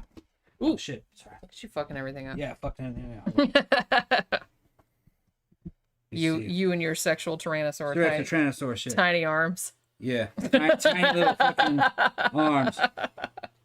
Yeah, maybe you should rethink that Tyrannosaurus thing. Hold on. Trying to find some cool pictures of her. Sleaze and Cheese is teasing us. You guys are Satan worshippers wearing all that black and shit. Yeah. Yeah. Looking funny. I kind of missed. Well, I don't know. I was gonna say I kind of missed. Haven't been called a Satan worshiper in fucking forever. I haven't been called a Satan worshiper years. since the 80s. Yeah. When nobody knew what goth was. Yeah. Where I grew up, people didn't even know who the fucking Cure was. That's how fucking backwards that shit was. That's what Olivia looks like without anything on. Yeah. Okay. Yeah, she's super cute. Yeah, I did a long time ago. I did a Memento Mori poster with her on it. Trying to get a good picture of her. Oh yeah, here's her fucking totally done up in her little. Look at the bunny or little, sheep. It's a little bunny or little sheep. Clown outfits and stuff. Yeah. See, I need more money so I can have. Yeah, we haven't dressed up in a long time, fantastic outfits like that. We haven't dressed. Well, that's why I'm so excited about my Bride of Frankenstein one, which I'll probably have to put on before we do the show on Friday night, which is about Alien Wernos, by the way. Yeah. Because we got to go to the halfway Halloween party afterward. Oh, remember the little ghoul gargoyle things? She's little trolls. Yeah, like her little pointy ears. Little troll outfits. Yeah, she was real into like. Yeah. Looking like a Jim Henson character. Yeah. But it suited her because she's little. She's a tiny little bitty girl. She's maybe 4'11". She looks like a gelfling. Yeah. Yeah. And she like impersonates fucking little Japanese rock star guys. She goes in drag. And he's a little dressing up like a Japanese rock star boy. Yeah, there you go. Yeah. Fucking crazy shit. I was gonna say, I just found out yesterday that the halfway to Halloween party is going to be DJ'd by Paul and Tina Vane. Yeah, I know. Venue 13. I know. I didn't. We're going. I don't have to talk to them. Silly. Well, I think that was a last minute. Well, Tina told me today, she messaged me earlier. Did she? And she said, I guess they're going to start doing Venue 13 there semi-regularly there. Okay. Which that actually makes sense because, like I said, they've been trying to find a venue. They do iBar once a year, and it's always like a big, huge blowout because Paul Vane used to DJ at, what do you fucking call it? At Visage, which is like the quintessential. If you're old, you remember. You know exactly what that is. Yeah, it's like the CBGBs of Orlando. Yeah. Kind of. Well, I guess iBar is kind of more like that. They had that shit on the news. Yeah, I mean, but Visage, I mean, shit, man. I saw Christian Death there back in the day. I saw, you know what I mean? I saw so many I saw Peter Murphy there like back in the day. And all this other kind of shit. So everybody that grew up here knows Visage. And Paul Vane used to DJ there. So he's still famous enough in the scene that him and his wife come to iBar and he DJs once a year at iBar. It's usually around Christmas time. And that place gets fucking heaving. There's just like a zillion fucking people in there. I think the last time we went to that, which was maybe a year or two ago, because it wasn't this past Christmas. I think it was the Christmas before, and it was so fucking packed. You couldn't even fucking walk in there. Like you were just going like that, like trying to get to the bar. And iBar is enormous. So there was just like hundreds and hundreds and hundreds of people in there. So they still get that. But, you know, like I said, when we were kind of first going out in, you know, the mid to late 2000s, they had Venue 13 and they would do it usually every Friday. But they had to keep moving venues because, you know, it would be like a year or two at one place and then that place would close or it would turn into a different kind of club or whatever. So they had to move someplace else. And then after a while, they couldn't really find a good venue anymore. So they were just like, fuck it, we're retiring and we'll just come out once a year and do the iBar thing. But I guess, I mean, they've been wanting to find a venue where they can come out every Friday. And like I said, since Mannequins now they do what they call Black Fridays, which is, you know, Goth and Industrial every Friday. So I guess they've been talking to Big Tom about coming back and doing it. And Big Tom, of course, would be all about that because he's been in the scene forever as well. He's like an old club guy from back in the days. I wouldn't have done that on a regular basis, but hey, that's Tom's Well, I don't place. know. I don't know if they're going to do it every week. It might just be like once a month or once every. That's how I would run several months or whatever. Run that once a month because it's more like a special occasion. And that will burn out pretty quickly. It's only a matter of time before they burn that out, because that shit always burns out.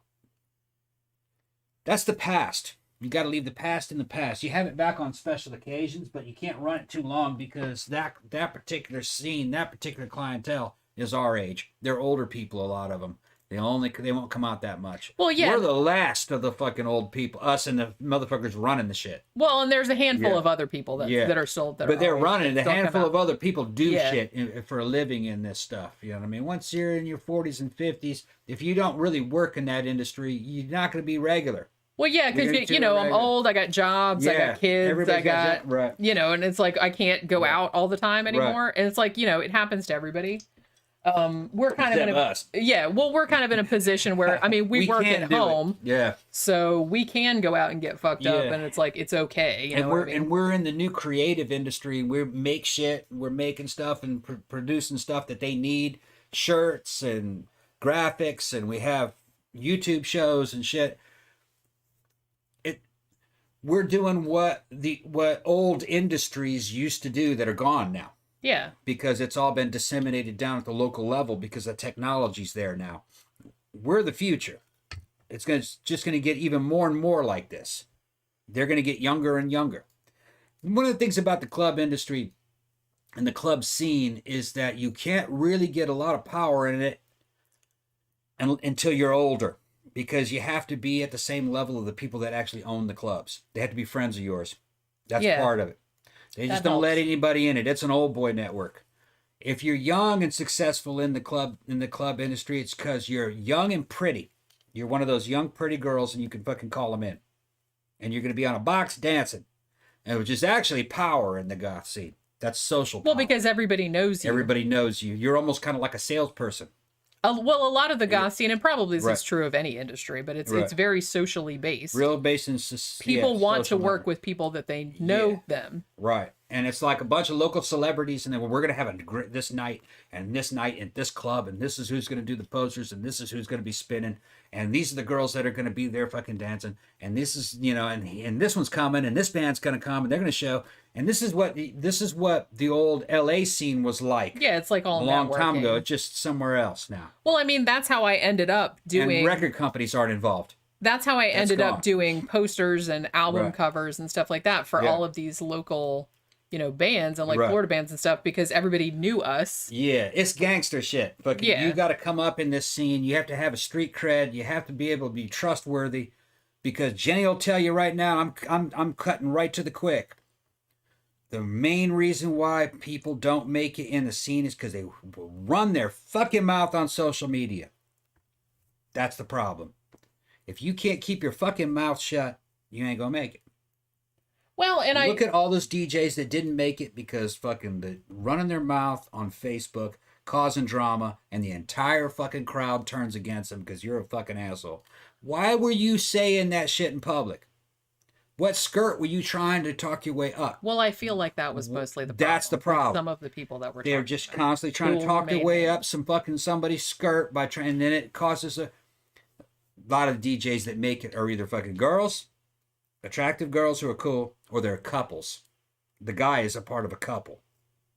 Well, yeah, so, I think that's why Dimitri keeps getting hired, is because he's not trying to fuck everybody. Yeah. Well, he has a beautiful wife who is also in a band. Yeah. And he doesn't go around like running after these young girls. Like young girls in the scene, which is, like I said, talking shit is one way that you're going to get in big trouble. Big trouble. Because the only way you're going to get these young girls is you have to fight your way through a sea of young guys. And when you start fighting your way through a sea of young guys, and you're already ugly, most of your chances, the dudes we're talking about that are fucking up like this, they're ugly. So they can only fight their way through a scene of those guys by talking shit about them, which causes a goddamn war. Well, because nobody likes that shit. A backstabber. Yep. And I feel like, well, like I said, I think the reason that Dimitri is still around and he still gets, you know, he's still got Memento. Memento is still going after, 6-7 years? Yeah. Which is unprecedented for a goth night, really. Yeah. Is because he's a nice person. Nice guy. And he doesn't start drama. Yep. And like I said, he has a gorgeous wife and who is also awesome. Everybody knows them. You guys have seen them together. They've been over here many times. They're like some of our best friends. You've seen a lot of the photographs of Jen and Jen. Her name is Jen. Yeah, her name is also Jen. Yeah, that's they're friends. So yeah. You know, you really have to kind of play politics in the goth scene. Yeah. Nobody just likes some motherfucker that turns up and either is a tryhard, or you just show up out of nowhere and think you're going to swing your big dick around. Yeah. And everyone's just going to fall at your feet. That shit's not going to happen. Although I will say that the Orlando scene in general Yeah, see, that's Jen. That's Jen. She's in a band called 13th Angel. Check them out. Yeah, let me see if I can get it. Giving her a plug. What the fuck? I do some of their graphics as well. Yeah. And she's a lovely, lovely person. Her and Dimitri are just lovely people. Yeah. I love them. Oh, look what she's got. What has she got? Right next to the... Well, yeah. See, there you go. Yeah, see, that's us from Mannequins. A couple days ago. That was just, that was last week? No, the week before. Yeah. With my red wig on. And my Wednesday Addams. Sitting above here, this is the DJ booth. Sitting above here is Dimitri spinning. So. Plus, Dimitri's a good DJ. Yeah, he's a good dude. He mixes stuff up real good. Yeah. And it's funny because if he knows that I'm there, he'll throw some Nick Cave on for me like early in the night, shit like that. There it is? Yeah, see, yeah. You can show him that one. That's right. A couple years. Oh shit. Oh, you fucked it up. I fucked that shit up. You did. And I was gonna say that picture too. I did that graphic, but that photograph was actually taken right here. Yeah, right here in this house. Right here in this house. Yeah, this is. You wouldn't know it because I cut us out of the background, but you know. It's about what, 3-4 years ago? Something like that. Yeah, that was the. Scroll it over. So Jen and Jenny. Yeah. See what? Dimitri goes by DJ Leviticus, by the way. Scroll over so you can see like Memento Mori. Yeah. Jenny made that. Yeah, that's one of the graphics that I made for Memento a couple years ago. I took this photo actually. No, I think Brian. Did Brian take? Oh, that's right. Brian took that one. Yeah. Took that picture. Yeah. Yeah, we used to have back in the old days. We would have photograph parties, and Dimitri and Jen would come. Usually, Laura would come. Yeah. Because I think that we have a bunch of other photos from that era. Thank you, Tila. Because it's payday, and on the second libation of the night. Here's Dimitri. Yeah, that's Dimitri. This Dimitri, he's lost a lot of weight since this, actually. Dimitri's trimmed down a lot. Remember, you noticed that? We saw him a couple of days. Yeah, a couple of days ago. We're always he's competing with me constantly. Dude, man, you're looking good. Come on. He's like, I gotta stop eating. Yeah. He's a Greek American. Very Greek. We're always making Greek jokes. Yeah, and they got a daughter. She's looking cute little thing. Yeah. Gets in trouble, but she's cute. I gave her a bunch of my shoes. Yeah. Remember that? When you get older. Yeah. Because they couldn't find a babysitter. Well, she didn't really need a babysitter. She was like a teenager. She was probably like 13 or 14 at that point. Oh, here's a good picture of Jen. Here you go. Here you go. Here you go, T. There's a snow buddy for you. Yeah. Yeah. Yeah. Yeah, she goes by Jen Draven. Yeah. Mm-hmm. What's the name of her band again? 13th Angel. 13th Angel, yeah. Yeah. They're also a good band. Yeah. And yeah, she does worked, like operatic vocals and stuff. Yeah, and she plays keyboard as well. And she's actually worked with like some kind of big names like in synth pop and shit like that. So yeah, yeah, she's not that. She's actually well known. Yeah. What's funny is that has been around as long as we have. We just kind of take it for granted that everybody's well known. Yeah. It's like, oh, you guys. People would be like, oh man, you hang out with them. They're like, well, yeah. It just kind of it happens slowly. They came to our house and ate curry. Yeah, it happens slowly. Well, it's just like I said, it's kind of like I was gonna say what I was gonna say before. I think, and I'm not sure if it's really like this because I haven't been in Tampa for a while. But the perception that I got, which kind of makes me laugh because that old SNL like Goth Talk sketch, and they were talking about the Orlando-Tampa rivalry. It's not really a rivalry because people kind of carry over from both things. I think it was. I think it was. It's not as bad as it used to be. But I do kind of feel like the Orlando scene, I mean, all goth scenes are cliquey. Yeah. You know what I mean? Because this is a very closed group of people. Yeah. A lot of the people in the scene here have, grew up here or have been here for years and years and they kind of know everybody. And if you don't know everybody from this place, you know everybody from the other city that you came from on the other side of town and they know everybody over here. It's a fucking extended family. Yeah. So I always did kind of feel like the Tampa scene was a little more cliquey than the Orlando scene. Yeah. But maybe that was just because I grew up in Daytona and Orlando and I went to Tampa, but not as much. So I didn't get to know people over there as well as I know people in, kind of the Orlando area and, DeLand, Deltona kind of area. So maybe that's why, because they were seeing me as an outsider. A little bit. People weren't like bitchy to me or anything like that, but it was just, it's harder to get into that shit because they've all known each other forever too. And I think like the same thing kind of happens in Orlando where if a new person shows up, they're like, "Where'd you come from? Who do you know?" Yeah, everybody's like, "Who are you? Like, do you know anybody that we know?" And it's if like, you look wrong, they don't even ask that question. They're just like, "Forget that."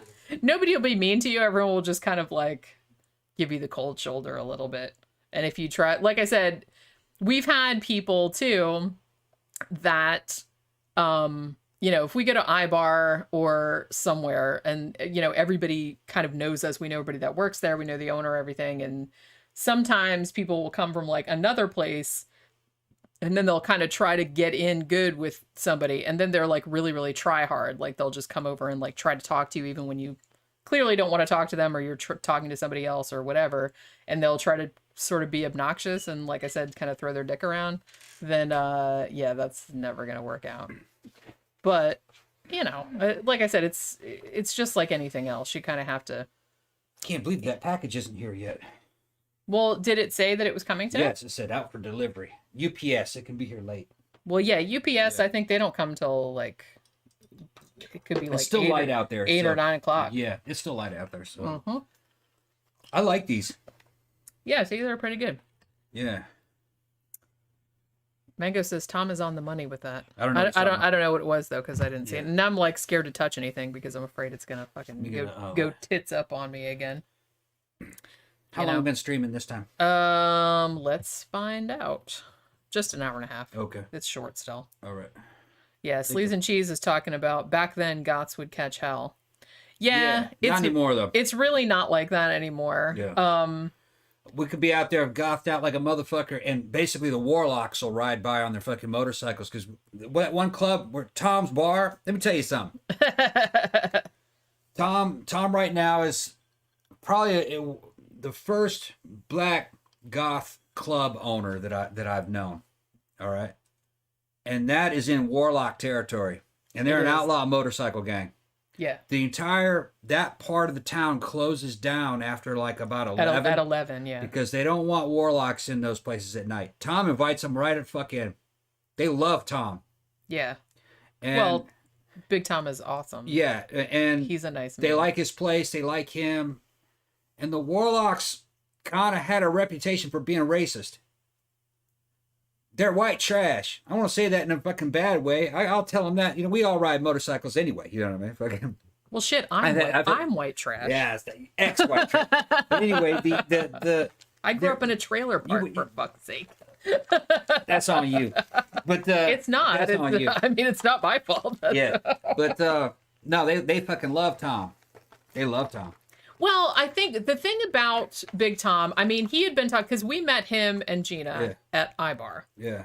And they had been going there for fucking ever. Yeah. I mean, they were some of the first people we met there, probably. Mm-hmm. I mean, they've been going there for years and years. And I always knew for years that was his big dream, because he fucking loved iBar. He loved all that 80s music. He loves all of it. And he just kept saying to us all the time, I'm going to open my own club. I'm going to open my own club. And we knew he would do it one day. And then he finally did, bite the bullet and do it.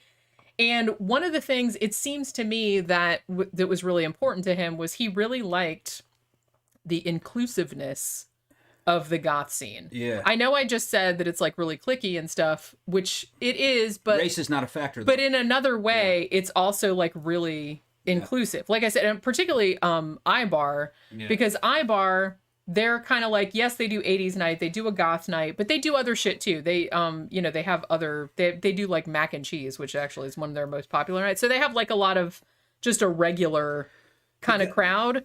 But I mean, you can turn up there, like trans people turn up there. There's a big gay contingent. There's a big, and everybody is just kind of like, whatevs. It's all freakazoids. Yeah, it's just like whatever. It's just any misfits or outcasts or anything like that. It's, Yeah, but it's also kind of famous people too.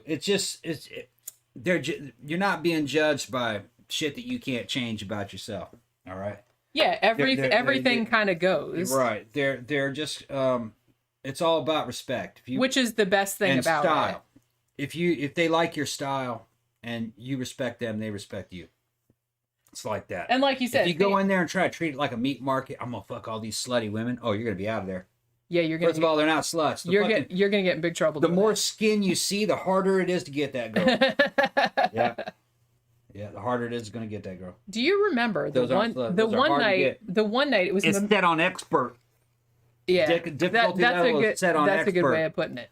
And then, but when Tom opened that up, man, he kept throwing money at me, handed me a whole big old fucking wad of cash, wanted me to manage the place. And I'm like, dude, we're friends. I can't work for you.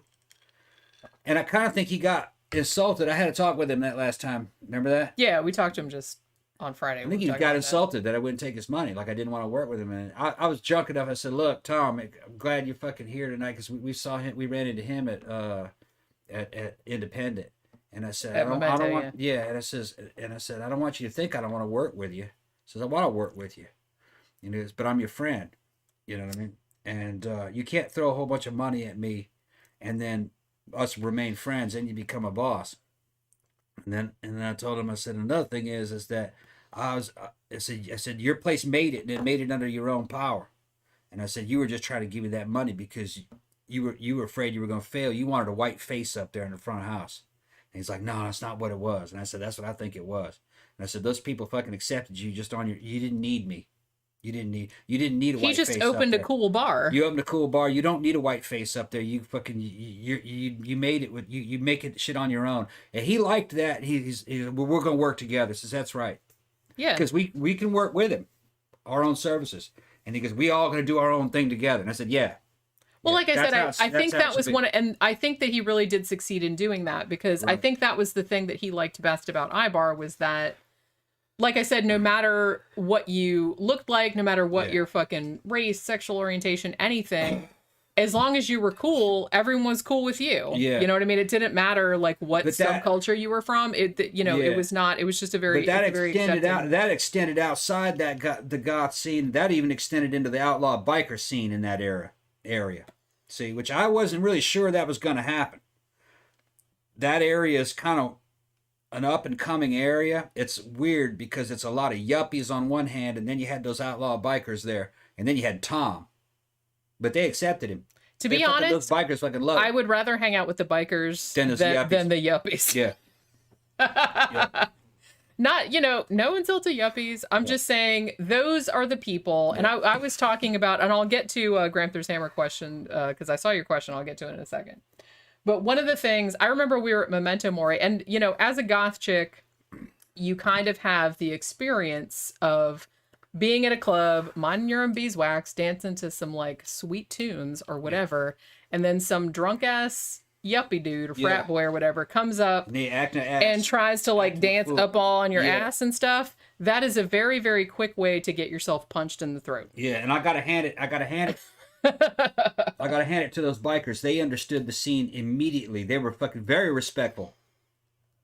Remember, they're just like, hey, how is everybody? And then they just want to hang out like us. Or for a while, we were going to some goth nights that that Imani was doing, and that was at a kind of a biker bar. Yeah, biker and heavy metal. And the bikers there were totally fine. Understood it totally. They were just like whatever. Okay, yeah, all right, yeah. All right. So the goths are here. That's I wasn't cool. really quite sure of that. I mean, so I could always, and growing up in Daytona, which is a big biker haven, I would always rather hang with the bikers than hang with the spring breakers. You know what I mean? Like those kind of drunk frat boy people, because those are the people that are always going to cause trouble, and it at the second they walk in the door. Yeah. The second they walk in the door, their body language, the way they walk in, they're always kind of like, "I own this shit," blah, blah, blah. And they're always like yelling, "Woo!" Tina said, you're like, racists are old-fashioned, out of style. There, I said it. So, yeah, they are. That was like something actually from like my granddad's fucking generation. Even my dad's generation weren't that bad. Now, see, Xanada says I'm too brown to be goth. No, you're not. Yeah, you're talking about, dude. Fucking, I think half of everybody in our scene is Hispanic. Yeah, this is Florida. It's all Cubans and Hispanic people. Yeah, no one cares. As long as you look cool, nobody gives a shit. That girl I just showed you. Well, I guess you could say she was Hispanic, Puerto Rican. Nobody gives a shit. No, nobody cared. Like I said, that's just added spice, man. As long as you look cool, nobody. Yeah, as long as you look cool and you act cool, how you carry yourself. And you don't like make an asshole of yourself. Yeah. Then everyone is totally gonna be fine with you. If you know that music, you know that scene, and you have friends in that scene, race is not a factor. Like nothing is. No. Honestly. Yeah. Like like I said, Goths are pretty good. They'll put up with pretty much anything other than being an obnoxious douche. Yeah, and thank you, Gadgy. And yeah, another thing that's funny is that it's not like a fucking normal club. You can't tell who's gay or straight. You see somebody, you say that dude's gay. Nah, straight as an arrow. See another dude, man, that dude's fucking straight. Nah, dude's gay. You can't tell on the surface. Nothing is stereotypical. Sometimes you can, but there's a lot of shit that's just not stereotypical. Shit, man, that one lovely man that works at iBar, Gareth. Yeah. And he comes there when he's not working. Yeah. And sometimes he's a man, sometimes he's a woman. Yeah, and he makes a very, very beautiful woman. Yeah. I must say. He comes there with his boyfriend. He's a male impersonator. Or a female impersonator. He's super cute. I love Gareth. Yeah, and he looks like a man. He looks like a man. But then when he shows up as a woman, he looks like a woman. Looks like a good-looking woman, actually. Looks like like one of Charlie's Angels. He does. Yeah. Well, like I said, he's got style. Got the whole skinny. Got, got the whole thing. And fucking and yeah. Like I said, you got style. But what's funny is that in that scene, he shows up like that. It's not even a big deal. You talk to him just like you talk to anybody else. You're just like, what's yeah. It's just another outfit he's wearing. Doesn't matter. Yeah, I mean, you don't read into the shit. Well, like I said, I think that's the best thing about iBar, and I think it's why it's been there more than 30 years. Yeah. Is just because it's one of those places where you can go there and whatever you look like is fine, as long as you're not being an obnoxious douche. Even people that are like quote unquote normal looking, because we have a lot of friends that just like dress normal, but they're still cool. Gramthars Hammer asked a long time ago, and we haven't answered this question. It's been asked a couple times. How quickly can you identify a goth poser? Fucked up shoes. Fucked up shoes and black slacks. It's always the shoes. Yeah, shoes the biggest giveaway. If you don't have fucking badass goth shoes, fucking then you don't no. It's just wrong. You don't even have to like quiz them about music or anything, although we've done that just to be assholes, but well, if they got up in our face. Cuz we've had a couple people do that and like try to be all try hard, like I said, don't do that. But we always used to joke when I used to go to the castle. You would have people come in and they'd be like, we're going to dress up as goths tonight and go to the castle. Yeah. And the second they walk in, you know exactly. You're like looking at them going, What they'll do is a poser will buy a decent jacket if he's a guy. But he's just got a dress shirt underneath that and some black dress slacks and some fucking black dress shoes. That's not a goth outfit. I feel like, and particularly, and this is maybe not as relevant anymore, but I remember in the 90s and the 2000s, some people be like, let's go to the goth bar tonight and we'll dress up or whatever. So it was almost like putting on a costume. Yeah. So they would just like wear black shit. You know what I mean? So it was like a normal looking dress, but it was black. Yeah. And like normal shoes, or they'd have like those knee-high boots, like black, but they were just like normal. We wear brand name shoes. It's either Demonia or it's New Rock. Demonia is entry level, but they got expensive ones too. Well, because Demonias are cheaper. They're cheap. New Rock, they're $300. But they last forever. Yeah, it's real leather. I mean, that's what I wear. They are really nice. I got several of those. I mean, I got Demonia ones. That's your fucking Those will fly. The thing is, those Demonia's fucking better for women because they'll buy a bunch of them. They don't wear. Yeah, I have several pairs of Demonia boots. Guys, you know what I mean. You have New Rocks are a little rich for my blood. have 2 or 3 sets of boots, and that's what you're gonna run. But they're expensive and they're gonna last a lifetime, and they don't really go out of style. All right, what guys are wearing. Women, it shit goes in and out, and they need a bunch of different ones for different outfits. They need white ones, black ones, red ones. They just need a bunch of different kinds of them. So it's Demonia or New Rock. There used to be another brand, haven't seen it in a while. It's called Penagaglin. Remember Penagaglin? Yeah, I remember those. They had freaking really fantastic heels. They were like women's. Do they even make those anymore? Fetish fucking boots. You can maybe buy them on the secondhand market. Yeah, they're around. They were expensive. They were, yeah. But I do kind of feel like, so Tila says, ask Tom and Jenny how to arrive at the club if you're not dressed goth. I kind of feel like I said, particularly if you go somewhere that's not, because, we don't have a complete goth club per se. I mean, the castle is kind of like goth all the time. Yeah. Or goth industrial all the time. Most of our iBar is a mixed like crowd. iBar is mixed. Yeah. You know what I mean? So each night's a little different deal. Each night's different. They do like different shit. And they it mostly bleeds over. They mostly stick to alternative indie.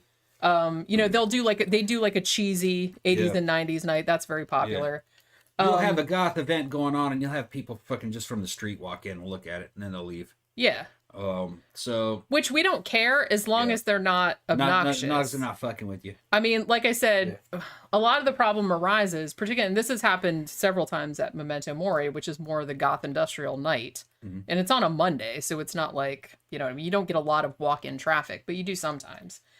And the problem arises when you have a group of people that are maybe coming from another bar, they usually are, or it's something like a fucking, you know, like a bridal party or something. And so they'll all walk in a group, and the second they walk in the door, they go, woo! Yeah. As soon as you start, and then everybody rolls. Get the fuck out of here.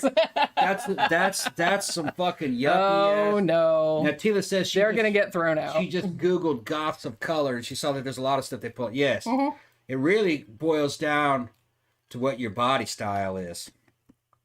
I mean, if you're kind of short and stocky, there's going to be certain looks that you go for. It's not so much race.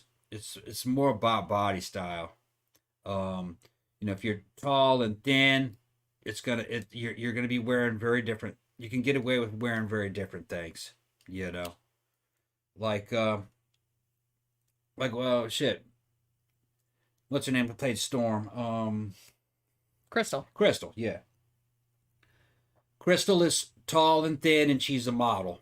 All right, she worked as Storm in Universal Studios. She's a friend of ours. We got a picture of fucking me and Jenny worshiping her ass and shit at the bar. Remember that? She has a really nice butt. She has a fucking fantastic fucking body. She's built like a supermodel. And also a lovely person. Yeah, she's a lovely person. She married a dude we know named Spider, who's an artist. Yeah, and who does murals and shit. And she can get away with shit that most mortal women could not get away with. Just in the way she's built. Okay. Yeah, because she's very, very tall. Yeah. She's built, like I said, she's built like a supermodel. Yeah. She could just walk in wearing next to nothing, and if her hair was right and she had the right shoes on, that shit would fly like an eagle in the club. Yeah. And she kind of does that kind of stuff. She looks badass. She doesn't really, and she has no hair. She's bald. But sometimes she rocks the bald. Sometimes she wears wigs. Yeah. Just depends on whatever she's feeling. This mortal woman. She's an alien. I'm going to show you. I mean, I'm sure there's like tons of good pictures. If you haven't seen it, I'm going to show you. And like I said, she is also a lovely person. Which, a lot of the people in the scene are. We wouldn't hang out with them otherwise. But yeah, I feel like the problem more arises not so much, you know, I like to see everybody dressed up. I do. I don't like to see this kind of half-assed, you know, because if I'm going to go out, I'm going to make an effort. And I appreciate when other people make an effort. So. That's Crystal right there. Yeah, that's her. And then that's what's her face, right? I forgot what they were roommates for a while. Yeah, I'm going to try to get a picture of. I can't remember what that chick's name is. I don't know her that well. Yeah, she just comes and goes. Yeah, she's from Tampa, isn't she? Yeah, is she from Tampa? She's from Tampa. I'll probably remember her name like 5 Here's a minutes picture from now. of Crystal just in street clothes. It's blurry. Yeah. Okay. She's awesome. I love her. All right, let me see if I can find... She doesn't come out all that much. She works a lot. She does, yeah. Yeah, she worked... I don't know if she still works at Universal, but she had a contract with them for a long time. She plays a lot of different characters. Mostly Storm, I think that was the one she was famous for. Here's a close-up of her face. Yeah. Yeah, she's super cute. Yeah, and she always looks amazing. Remember the one where she was walking down... She had that photo of her walking down through the hotel lobby in that damn near... Okay. Here's one of her outfits. That's a great picture, actually. That's probably... Is that a Universal or is that is that like Comic-Con or something? I don't know. Probably it looks like a convention. Yeah, I think that's a convention. She worked at conventions too. Yeah, she goes to all those conventions. Some of them she works at though. Well, remember, like, this is a good picture of her for Black Panther premiere. Oh, yeah. I remember her talking about that. Yeah, she works on all these premieres too. The studio center. Yeah. Come on, get in there. So she can kind of wear anything, and it looks good. Lucky, yeah. Yeah. Trying to find that one where she was walking down. There's a fucking great picture of her walking down the middle of the damn hotel lobby. Might have been a convention lobby. Yeah, I mean. Oh, this is okay. Some of her photo shoot stuff. Because she was also. Oh, I remember when she was doing that. She did that for Halloween Horror Nights. Well, she was working at Disney, remember? She was the voodoo priestess. Oh, that was Universal? Yeah, it was Universal. That was Halloween Horror Nights. All right. Remember, I saw that she showed us the video from that. Yeah. Because I couldn't afford to go to Halloween Horror Nights, but they did like a whole like voodoo. Oh, remember this thing, and she was like the voodoo queen. Yeah. Yeah. Yeah, I remember that. Yeah, I think that was one of her storm photo shoots. Yeah, that's it. Yeah. Yeah, she got like she was. I don't even know if they have anybody else playing Storm except her. Yeah. They maybe do, but she's kind of like the main one that's known for playing Storm over there. I don't know how that's all going now, but because I haven't seen her. It's been a long time. The theme parks are not doing all that great. I haven't seen her for probably like 6 months. Yeah. At this point, but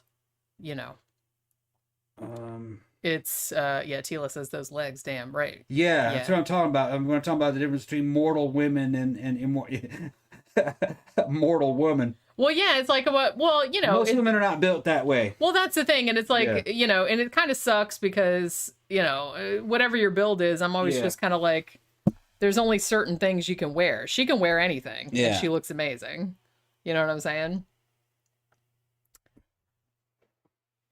I feel like I kind of look good in the goth stuff, and also kind of like maybe more like rockabilly looking kind of stuff. Yeah. Like that kind of stuff like looks good on me. But so like a lot of the stuff she wears, I would never be able to pull that off ever. Obviously. Well, just the height. Yeah, and just the bone structure. She's way taller than me. Yeah. And there's a lot of pictures of her as a Jedi at Disney. Oh yeah, that's right. Because she was playing. She played She plays one that of the character Jedi from Clone Wars or whatever. Yeah. Yeah. There you go. Yeah. Yeah. But yeah. I mean, that's kind of the thing. It's so like I said, it's not like Sophie was saying. It's more for her. It was more like an internal thing, and I think that that's more like goth. I mean. And I think that that's kind of the problem that I had. Oh, what? Found it. Where? Her walking around a damn convention like that. That's right. Yeah. Okay. Now your average mortal woman cannot dress like that and just walk around. Okay, it wouldn't work.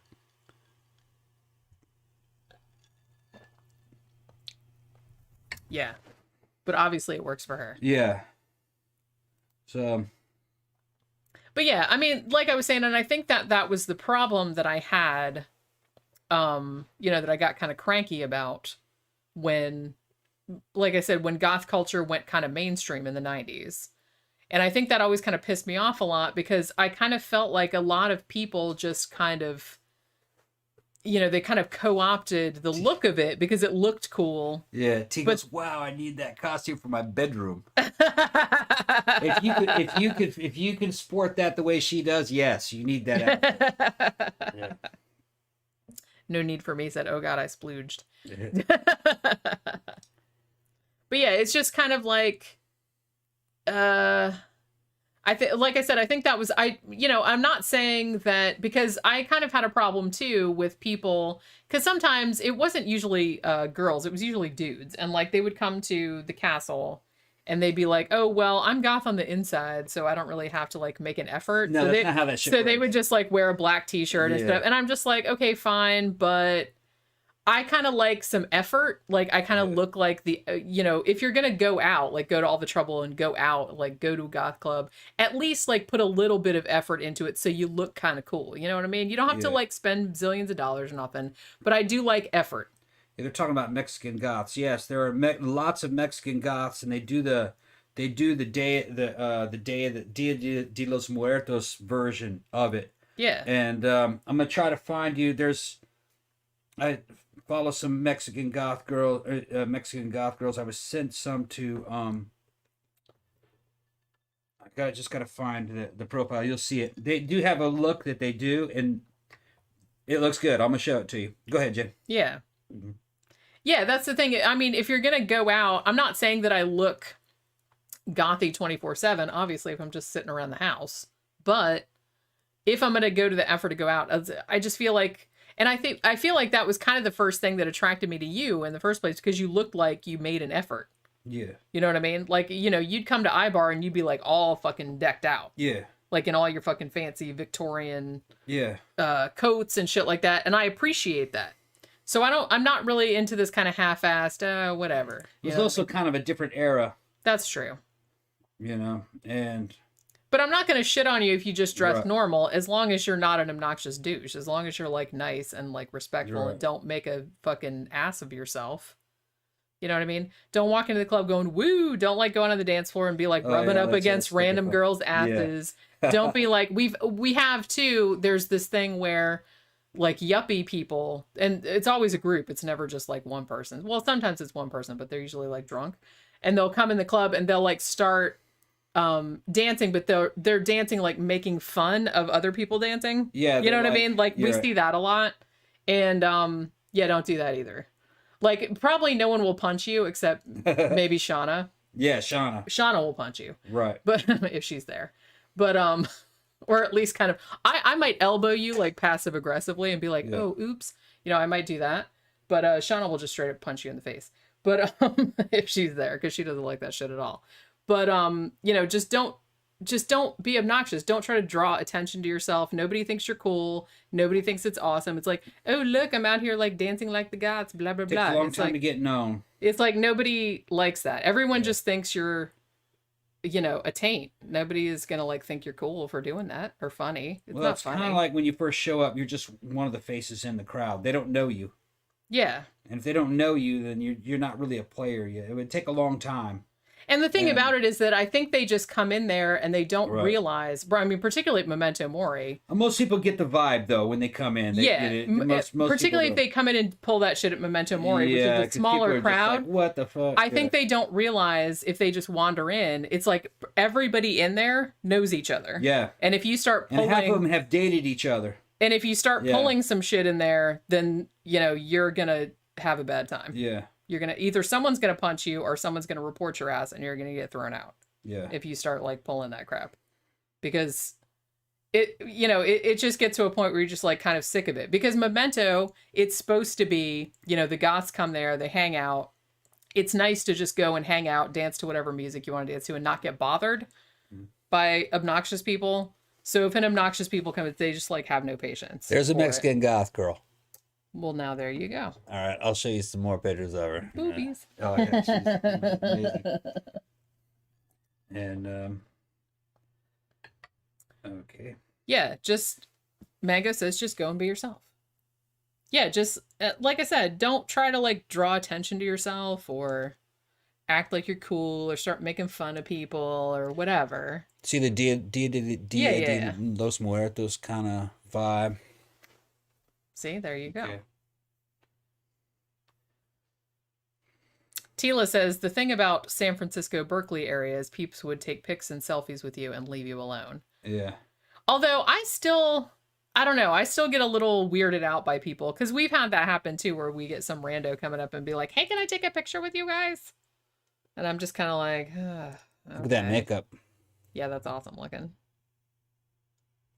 Sometimes it makes me feel like I'm at Disney World, like a character. You know what I mean? Yeah. Like everybody wants to come up and take pictures. Like we're like we're there for your entertainment. Yeah. I'm like, these are just my clothes, bitch. It's like I'm not like a costume. I'm not paid to like be here to be in pictures with you. Like, I know they don't mean it like that, but sometimes I do get kind of salty about that kind of stuff, depending on how drunk I am. If I'm real drunk, I'll be just like, get the fuck out of my face right now. But, you know, I try to be nice. Get the Mexican motif on that. It's that same girl.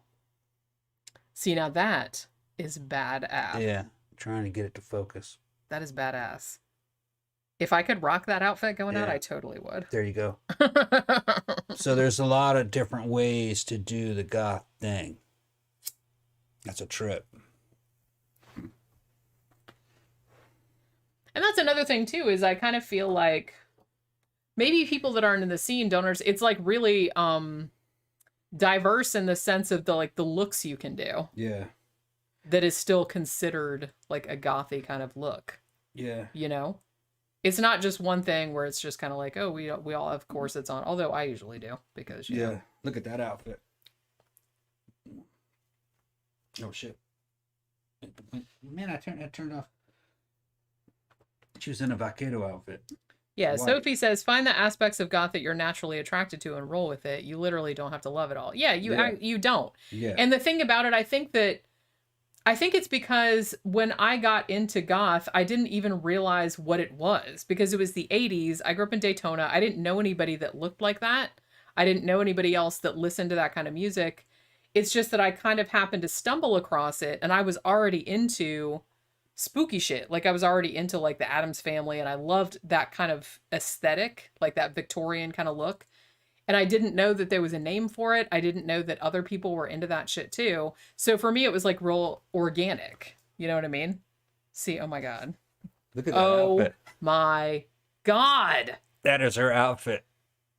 Look at that. It's got the heart exposed on the outside. If I could marry that outfit, I would. That's a fucking trip. See, this time. Yeah. Oh. See, I just drool over shit like that. And then she did that. See, look at that shit. That's fantastic. That's fantastic. She does other stuff too. It's kind of like pin-up stuff. I mean, shit, man. I mean, you know, it's very boob-centric. I fucking love boobs. Well, he loves boobs. I love boobs. He loves boobs and butt. Yeah. Well, you know. It's like a butt in the front. You know he's gonna. It's like a butt in the front. It's a front butt. It's a front butt. She almost has like an Amy Winehouse wig going on there. Amy Winehouse was also kind of hot, I gotta say. Look at that. See, that's fabulous. That's fucking fabulous. See, I wish I could pull that off, or that I had the money to do all that kind of shit. Because that's fucking amazing. You do. You just need the time. You got the money. Wow, look at that one. I mean, I try, and then like sometimes, cause shit, man, if I'm just going to like the regular club with mannequins, which we kind of feel like, I feel like I have to dress up if it's an event. You know what I mean? Like for Vampire Ball, I was like, oh, I better like spend an extra hour or whatever, because it usually takes me like a couple hours to get ready. But that's just because I don't like to rush. And sometimes I'll put an outfit on and be like, man, I don't like this. See, there you go. There's some boobs. Okay. There's some boobs. I gotta check the, she's amazing. I gotta check the packages. Okay. Make sure your package came. I know. Top heavy then, yeah. Probably her back is killing her, but you know, it looks good anyway in pictures. Jenny, you should be a goth mummy for Halloween this year. I was thinking about it. Well, when I was looking into... Because like I said, when I heard about the Halfway to Halloween party, which I heard about it, it's Friday, and I heard about it a couple days ago because I did the poster, and then I was like, shit, man, I gotta like fucking come up with an outfit for that. And I didn't have anything, so then I was like, well, shit, I gotta order something like right now, so I have something to wear. Because I didn't just want to go in my normal clothes. And, Nothing. Okay, well. Can't understand it. Maybe they're just driving around in the truck. And, I thought about doing the mummy, and I was actually going to get a mummy outfit because Bride of Frankenstein is kind of bandagey and mummy. So I did kind of look at like sexy mummy sort of outfits, but I found one that I kind of liked, but it was kind of expensive. And then I was like, well, I don't know. I don't know if that would look really good. I was trying to figure out the best thing. So finally I just ended up getting just this white, it's like a gothy dress, and it's like short in the front and long in the back, like with a tail, like with white lace and shit. And then it has like strappy, it's long sleeve, but then it has like straps up here. And I thought that looked kind of cool. I was like, well, that looks kind of Bride of Frankenstein-y.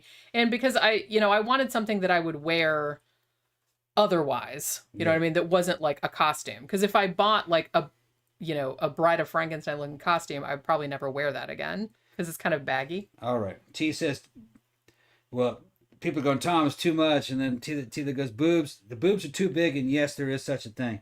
And then fucking guys is going, Tom's checking them boobs. And no, I'm just, no, there isn't. They're not too big. I have never seen Tom's limit. I don't think he's ever seen a woman that had boobs that were too big. Yeah, no. The bigger they are, the happier he is. Yeah. Well, no. You need a woman that's just all boob. No. She's just one big it rolls. One boob, it rolls in. With a little head and a couple feet sticking out. It's just one big giant. That's his perfect woman. That's not true. Her name is Loretta Vamps. That's what she goes with. Loretta Vamps on Instagram. Yeah, Mango says all boobs are great. Yeah. I mean, we're talking about Tom. Hello. Yeah, it's, if the girl's got problems, it's because big boobs, as good as they look, sometimes they do come with some physical issues because they are very heavy. You know what I mean? No, I'm just, I'm very honest. You know what I mean? I have a boob fetish and I have a shoe fetish. And feet. He doesn't like feet. No, I like feet. He likes shoes. I like the shoes. It's not so bad where I don't need the woman, just need the shoe. It's not that bad. They got some guys that just fucking it's so bad. They're like, we don't even want the woman anymore. Just give me that goddamn shoe. I'm like not I said, that bad. the women don't, the shoes don't talk back. Yeah. The woman might. Well, no, the woman is in the way of the sexiness of that shoe. They have. You're ruining it for me. Yeah, you're ruining it. They have that. They have dudes that it's that bad. No, I got a shoe fetish. I got a boob fetish. I got a booty fetish too. Yeah. Yeah. The rest of it's just, I don't know. I don't analyze it. I just roll with it. And what, I'm not totally picky about the shoe. It just has to be a part of the theme of whatever the woman's wearing. It just, I don't know. I can't explain it. It's all got to go together. It's got to go together. And honestly, sometimes I'll have an outfit and he'll be like, well, that's a good outfit, but not those. Not with those shoes. Not those shoes, no. So then I have to put different shoes on. You know what I mean? Mm-hmm. And a woman doesn't have to have shoes on for me to have sex with her. But it's a lot better. A lot better. A lot better. Well, like I said, and I think we brought this up before, I have a pair of shoes that I've worn them out twice, I think, and they mostly just stayed in the house, haven't they? They mostly just stay in the house because I've worn them out a couple times. Yeah. I mean, you can, but at the end of the night, I'm one of those bitches that's walking along the street like half drunk being like, I gotta carry the shoes, I can't wear them anymore because they're really they have those really tall like spike heels and they look awesome, but I'm walking around like a fucking baby deer in those fucking shoes. The more uncomfortable they are a lot of times, the more I'm gonna be into them. Yeah. That's definitely the case. It's kind of like a bondage accessory. Because I'm always kind of like, man, can't I just wear like my flat boots? Those are cool looking too. At least I can dance in those. Well, that's okay. Those are good. Yeah, I did get a couple pairs of flat boots that are really nice, and I have some that are that have like wedge heels, and those are fairly comfortable, and I can dance in those. But those like real tall spike heels, they look awesome. They're stripper shoes. I got them at a stripper store. But I've worn them out a couple times, but I always regretted it at the end of the night because I'm like, God damn, my fucking feet are killing me. Some of the boots have that same heel structure that also kind of fuck you up after a while. Yeah. Oh, and actually, you don't have those boots anymore, do you? Which ones are we talking about? The ones that... Oh, no. I guess you could say the ones with all the spikes on them. That's not the same heel. No, it's not. Heel. That's like a platform. Yeah, that's right. Those are slightly uncomfortable, but I can usually wear those all night and dance in them, and I'm usually okay. Like sometimes my toes will hurt like the next day if I dance a lot in them, but I'm kind of going for something that looks awesome, but that I can dance in without falling over when I'm half inebriated, and that I don't have to take off like walking to the car. You know what I'm saying? I don't want it to get like that where it's like I'm going to be fucking falling over when I'm walking out to the Tila's husband's lying that he doesn't have any kind of fetishes. He's going yeah, she said she's going to go ask. Yeah. He said he didn't have any? He's lying. I don't know. Every guy has something that, at least one thing that fucks with him. Like he's like, yeah. If he doesn't, then he doesn't have any taste in anything. He'll just take anything. Yeah, I'm just, you know what I mean? That means you don't have any taste in it. Well, I don't know. Well, the thing about it is you gotta that... have certain tastes in Well, things. yeah, but a proclivity toward one thing is not the same as a fetish. Yeah, I guess so, maybe. Although, I guess... I can fetishize anything, though. You could argue that it was like a question of degree, though. Yeah. But like I said, when you get into fetish territory, I think you're talking more about like what you were saying about dudes that are into shoes, but they're not even into the woman wearing the shoe. Yeah, they don't need the woman. They don't need the woman. Yeah. They just want to see the shoes. They just need the shoe, yeah. Because they don't even... So I gotta have the woman and the shoe. Sometimes I see the shoe and I'll think of a woman. I'm gonna put these on somebody. Something like that, you know. It's gonna be something like that, you know. I mean, I don't know. I feel like I don't know if I have a fetish. I don't know. Like Yeah, you have a goth guy fetish. I do. Yeah. But as I said, not always, because it depends on who to do this. On who it is. Yeah. Like I said, I have more of a thing where I don't know. I'm not one of those people that just like checks out random people, because sometimes you'll see somebody walk in and be like, oh, that's a cool outfit or whatever. But if I don't know that person, then it doesn't really go any farther than, oh, that's a cool outfit.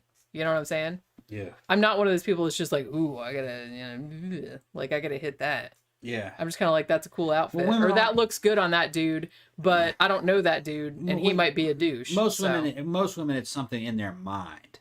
It's a mental thing. Yeah. Well, a lot of shit has to align. Yeah, it's because guys are visual. Yeah. Our whole sexual apparatus is very visual. That's cross species. That's what male fish are like that. I mean, it's just what it looks like. Tom is like a fish. Like a fish. Well, Spock was like a fish. Remember? He's spawning like a fish. Yeah. But just in the sense that I think dudes are a lot more, they're just kind of like, if it looks good, that's fine. Then it's good, yeah. Then it's good. Yeah. Whereas women are kind of like, well, that helps, but there needs to be other things. It's more complex. You know what I mean? Yeah. Although, you know, as a man, I know just because it looks good doesn't mean it isn't good. You've seen me before we were going out. That's true. I'll fucking go after one. I know she looks good. I can't stand her. Yeah. I'm only going to take care. It's going to wear off. Yeah. And I know it's going to wear off. But in the meantime, I'm going to tear this up. and you get sick of her quick. You know what I mean? You're like, I can't stand this woman. She's so fucking stupid. Damn, she's dumb. That's good. Yeah. I guess so. It's kind of the same. It just takes y'all a little bit longer. Yeah, we got to get it out of the system. You know what I'm talking? Yeah. Yeah. Whereas us, we kind of make all those calculations before anything really happens. Yeah. Well, you guys have something to lose and we don't. Yeah, that's exactly what it is, probably. Yeah, you got resources to worry about and getting pregnant and everything. And there's a lot more. There's a lot more bad shit that could happen. Right. So you evolved to weed those guys out. To be a lot more discerning. Yeah, we males evolved to take advantage of that. To spread seed. Get as many of these motherfuckers knocked up as you can. Just spray into the You're trying to do. Yeah. Like a fire hose. I'm gonna get this pregnant. I'm gonna get this pregnant. But that's animalistic shit. Yeah. You know? You're using birth control. You know. It's just animalistic shit. Yeah, see, Sophie said the same thing. It's rare as hell for me to just see a 10-10 dude. Yeah, it's just like a different, I don't know, it's a different calculation. I have seen that happen, that like, you know, like I said, I'll be at Memento or something, like a guy will walk in, like, I don't know who it is, and I'll just kind of glance and be like, oh, that's a cool outfit, or that dude looks good in that outfit. Yeah. But that's kind of as far, then you don't really think about it anymore. Have you guys seen the movie Idiocracy? That was a fucking great movie. Everybody's seen in the that beginning movie. of that. No, not everybody's seen it. That was a limited release, and a lot of people don't even know about it. They kind of put that one on the shelf. You can't even get it on DVD or on Blu-ray. I don't think. I think it's only on DVD. And there's a scene there where they're talking about how dumb people were fucking reproducing faster than the smart people. The smart people had careers and shit, and they weren't having kids, you know. They had their careers, and then they show this one scene, and this exemplifies the fucking basic male sex drive. Fucking some white dude, I can't remember what his name was, in the Cletus or whatever. I think his name was Cletus or something. Cletus is done. He won the fucking football game. He's got cheerleaders on one side. He's got a fucking black one and a white one underneath his fucking arm, and he's running off. We won the game. He's going, woo-hoo, I'm gonna fuck all y'all. Remember that? I'm gonna fuck all y'all. Which is exactly the type of dude that I can't stand. Yeah, But those were the ones that got reinforced. Yeah. Genetically. I'm gonna fuck all y'all. And then he hurt his nuts, got his nuts fucked up because he tried to jump. He tried to jump a swimming pool in a fucking four-wheeler and got impaled on the top of the fence.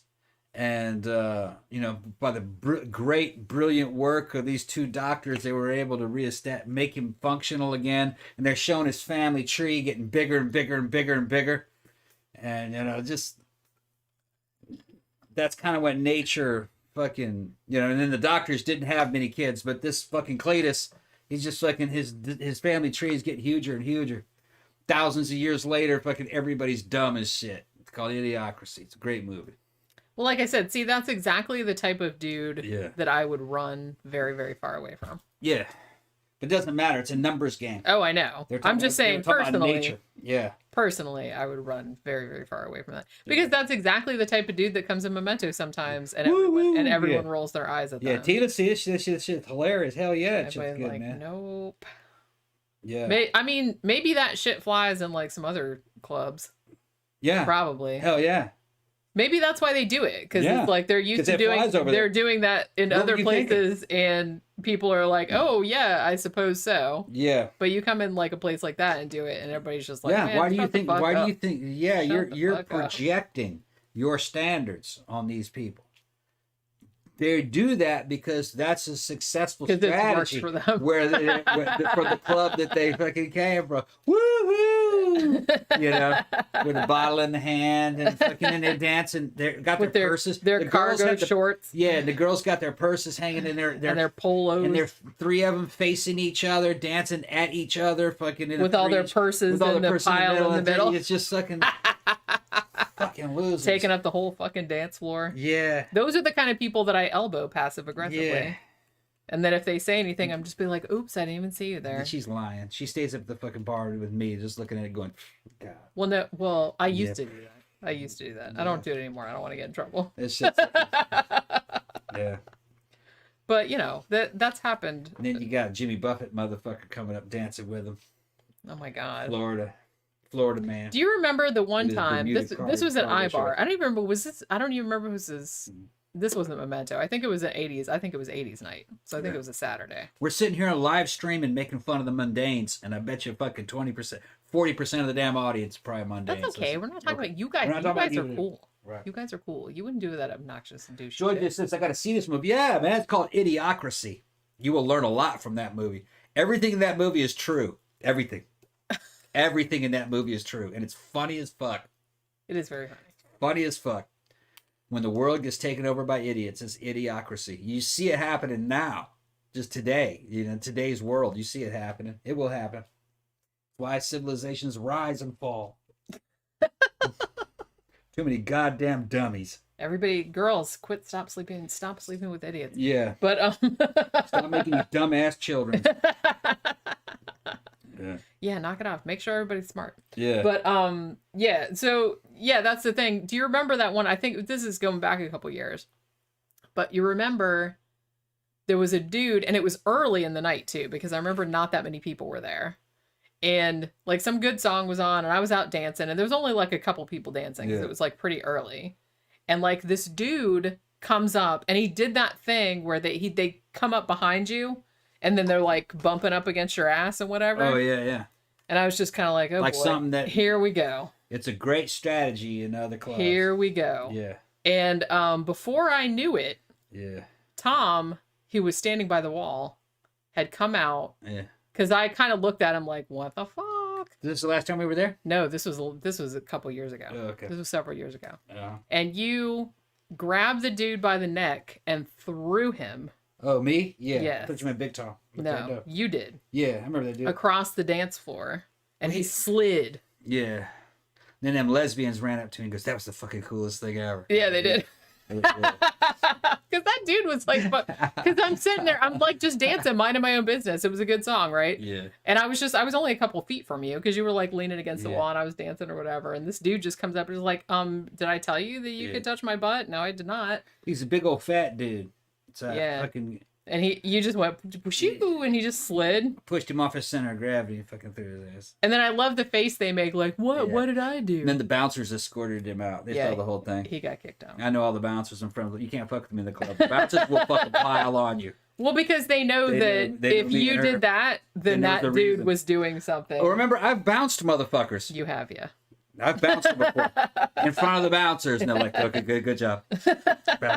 Like, just grab his ass and fucking take him to the front door. Fuck out of here. All right, just fuck out of here. Just no. The bouncer was like, what did you do? Oh, he's fucking being, okay. Just like quit touching people. Yeah. I don't understand like what the fuck kind of savage place did you grow up where that was okay? Yeah. I don't really understand. I don't know. Like I said, I think there's still a perception, and it's probably not as prevalent as it used to be, but there used to be a perception that, you know, kind of goth chicks were slutty. So it might be, but not with you, bitch. Exactly. And it's like, and like I said, no shame against sluts. Sluts are awesome, but it's just kind of like, you know, that she didn't say that was okay for you to do. You're not in the game. You know, you're way low on the fucking totem pole. You're fucking at the bottom of the food chain. That girl don't want you. Yeah, like who told you that was all right to do? Yeah. Like, don't go touching people. You don't know who they are. Fuck, man. That shouldn't even need to be said, but apparently it does. Yeah. Gramthars says, I'm probably a mundane, but not full-blown mundane. So, how long have we been streaming? Do you guys want us to keep going, or you want to end the stream? What's the deal? We still got a pretty big crowd in there. That's awesome. How long we been 2 hours and 21 Shit, this is a big fucking show. Minutes. Well, it's a Wednesday show. Yeah. You know what I mean? No Need for Me says they're going to get some schnapps to put in their coffee. I think that's what that said. Got a new fucking super chat. Do we really? Okay, you're a couple seconds ahead of me then, because I don't see it yet. Mango fucking sent it. Oh, thank you, Mango. Go ahead and read it. Great show. Loving the Goth Club tales. Seen and been involved in the same situations in the UK. Yeah. Love to the chat. You guys are great. Yeah, I do kind of feel like that is maybe universal to like goth people everywhere. Yeah. All the goth girls have some kind of story about something. I probably told this one before, but one time I was at iBar and you were in the bathroom. Yeah. And I was sitting at that little table, like waiting for you to come out of the bathroom. They're saying don't leave. And I got. Okay. No, we're not leaving. Okay. And you were in the bathroom. It was like 5 minutes, dude. Yeah. And I got surrounded by 3 dudes, like 3 like yuppie dudes. Yeah, I don't remember it. Well, because you were in the bathroom. Okay. And they came up with like I was just sitting there smoking or whatever, and then they come up and like that, and they're just like, "Hey, what's blah, blah, blah." And I'm just like, "Yeah, go away." Like you know, I remember that. The more you told them to go away, they wouldn't go away. They wouldn't go away, and I was just like, I couldn't get away. I was like surrounded, and I was just going, "Oh shit, this is." We've had girls do that too. Oh my god! Remember that? Go away. Oh no! Then they insist not fucking go away. You know exactly what I'm talking about. Her and her sister. Yeah. Remember that? And then you guys. I don't understand. Like I don't understand why.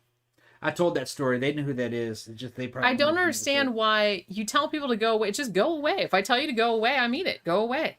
There's a girl that fucking got furious that I started going out with Jenny. We'd be riding in the car and fucking I didn't have anything really to do with this woman. All right, I called her a girl. She was a woman, and she'd be calling me on the telephone, yelling at me through the speakerphone. Jenny's sitting there hearing the whole fucking thing. It's fucking hilarious. Cracking up. Yeah, cracking up. And then fucking we come to the show, and then she tried to fucking strangle Jenny. Remember that? She tried to you threw her off the stage. I didn't throw her off the stage. That was funny. What happened was, and this was the culmination. It wasn't like I just did that out of the blue. Yeah. I mean, she's asking for it. I don't have a lot of patience. I will say that. And the older I get, the less patient I get. Yeah. But I had put up with this chick's passive-aggressive bullshit for probably a couple of years at this point. Because she was, like, into you. She was around for a long time, and for some reason, she had still thought it was, like, 1998. She was stuck in 1998. Remember that? And it was 2008. She's about 2000. Later. Yeah, maybe 2012. Because I didn't even meet you until 2010 or 2011. So it must have been we started going out mid-2011. Okay, so it was 2011. That's when that happened. And so she'd been around for a while. She was, like, super into you. Yeah. And you were kind of into her, like, at the beginning. More she talked, the more she started fucking it up. She's annoying as shit. I did mess around with her a little bit, but it didn't really add. Yeah, because then that was before me and you, because I was still with that, like, kind of sort of dating that other guy at that time. She was cute. She's a good-looking girl. Yeah. She's not ugly or nothing. She was cute. But she had mental problems. And from the first time that I met her, I was just like, man, that bitch is annoying. And I couldn't put my fucking finger on what it was, but she constantly in your face wouldn't shut the fuck up. And she would, and it's just kind of like, I don't know, it was just like this weird narcissism or whatever. And it's like she would just like talk, and she was just like super annoying. She wouldn't go away when you said it. Was just like she's just a really obnoxious. And her sister was just like her. Yeah, we met her sister one time. Just like. But it's like I try to make peace with her. Look, man. You know? Well, do you remember, like, back in the day, like, because at that time we were kind of hanging out, but we weren't going out. Yeah. And, you know, you'd be like, oh, you know, you should be nicer to her. So I was like, man, you know, if I don't like you and you rub me the wrong way from the jump, it's pretty much impossible to get back into my good graces. If you've made that much of a bad impression on me from the first, you're never gonna get me to like you. So just stop. We got to fucking rename this Goth or not. That's what somebody said. They're asking, where's the trivia? Where's the trivia question? Well, we did some. They're getting bored with that shit. Early. They're getting bored with these with these club stories. They weren't there. Yeah. Should we do more trivia? Do what you want to do. I'm going to go to the restroom. But what I was going to say was that, so I had put up with this bitch's shit for a long time, and then, my doorknob fell off. Doorknob off by accident. You did. Oh my God. You're so big and strong. You just pulled the doorknob right off. So so she had like been doing this for years, and he was like, why don't you try to be nice to her? I'm like, if I decide I don't like you, then it's really hard for me to decide that I like you or be nice to you. It's just really hard for me to be nice to people I don't like. So I was just like, can I just ignore her? Is that fine? So I tried to do that, but, she wouldn't. She'd get all up in your face and, you don't like me. I'm like, yeah, you're goddamn right I don't. Just get the fuck out of my face. So one night, I was kind of drunk and she was maybe drunk, I don't know, or on something. And she kind of like did one of those, an accident, blah, blah, blah. And she like knocks into me and I'm just like, okay, that's enough. And then like I just pushed her. I didn't push her off the stage, but I kind of grabbed her by the neck and I was just kind of like hanging her like off the stage, like, what the fuck are you doing? And then her eyes got real big and then she complained about me, but nobody did anything because, they all know me. So, you know what I mean? So it was that kind of thing. I think she's gone now. I think she married somebody and moved to Germany or some shit like that. So I don't know where she's at now, but yeah, she was. And then one night she brought her sister there and her sister was just as obnoxious as she was. She's one of those people where it's like, you don't want to talk to them, but they won't take no for an answer. They keep wanting to get all up in your face. You're trying to talk to somebody else. They're trying to like intrude in your conversation. It's like, why won't you talk to me? And I'm just like, why should I have to talk to you? And it's like really, really obnoxious. And I really hate that. She always had to kind of be the center of attention. And if she wasn't, she'd get like really mad about it and wonder why you weren't paying attention to her, which made me hate her even more. But you know what I mean? But yeah. So there was that whole thing. So if you guys want me to do more trivia, then I will do more trivia. I don't know why I can't get this game was working like the other day. I had this, because this other game, like I had a free one and I had one that was 99 cents. The 99-cent one was better because it had more questions. And I felt like the questions were more challenging. But for whatever reason, I couldn't get it to work. Like I was trying to answer the questions and it was just like looking at me like, okay, but yeah, I don't want to do that. So what'd you do? I got it. Oh, you finally, okay. Yeah. So there it is. You got that. Ooh, it's unboxing. Yeah. Got that blade? It's in here. I got it. It's in here. It's in here. I'm just going to use brute force. There you go. So I'm going to see if people want some more horror trivia questions. Then I will go back and we're at level 8. These are on a timer though, so I'm good stuff. In Army of Darkness, what is the correct phrase?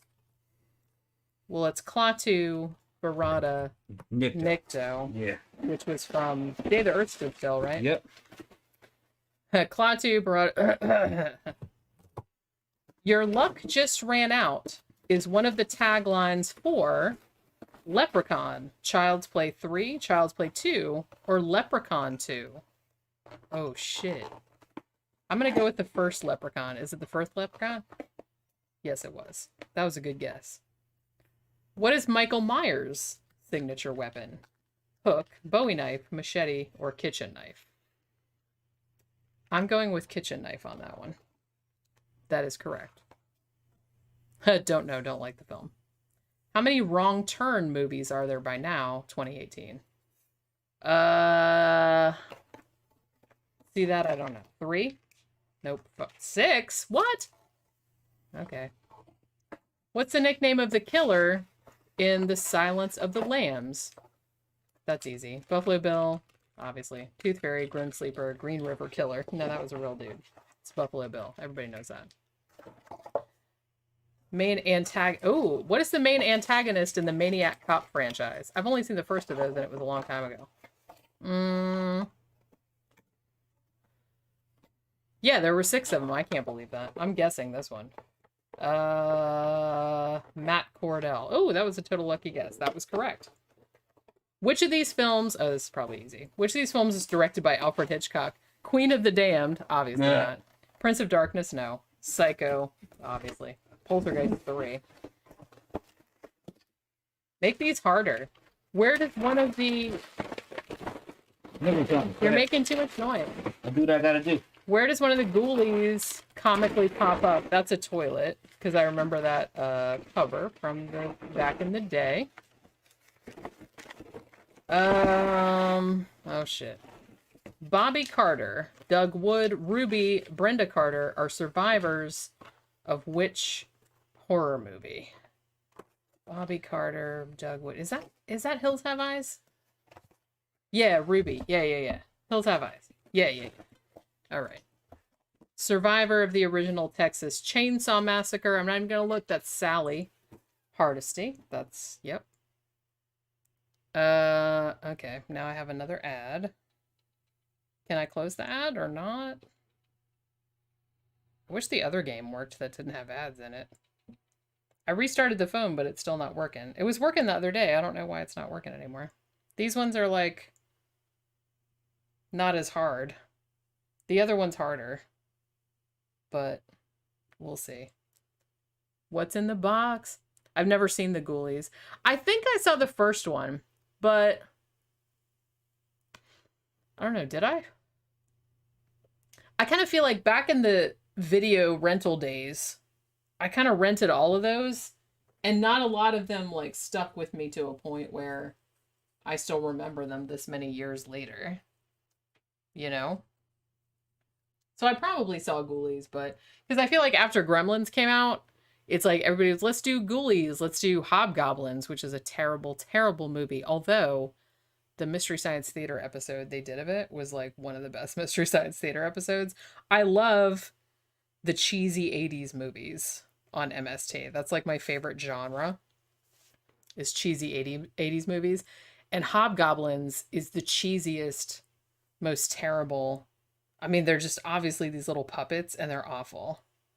The character Jason Voorhees was played by whom in the 1988 film Friday the 13th Part 7, The New Blood? Was that Kane Hodder? Yes, I feel like that was Kane Hodder's first movie as Jason, the 7th one.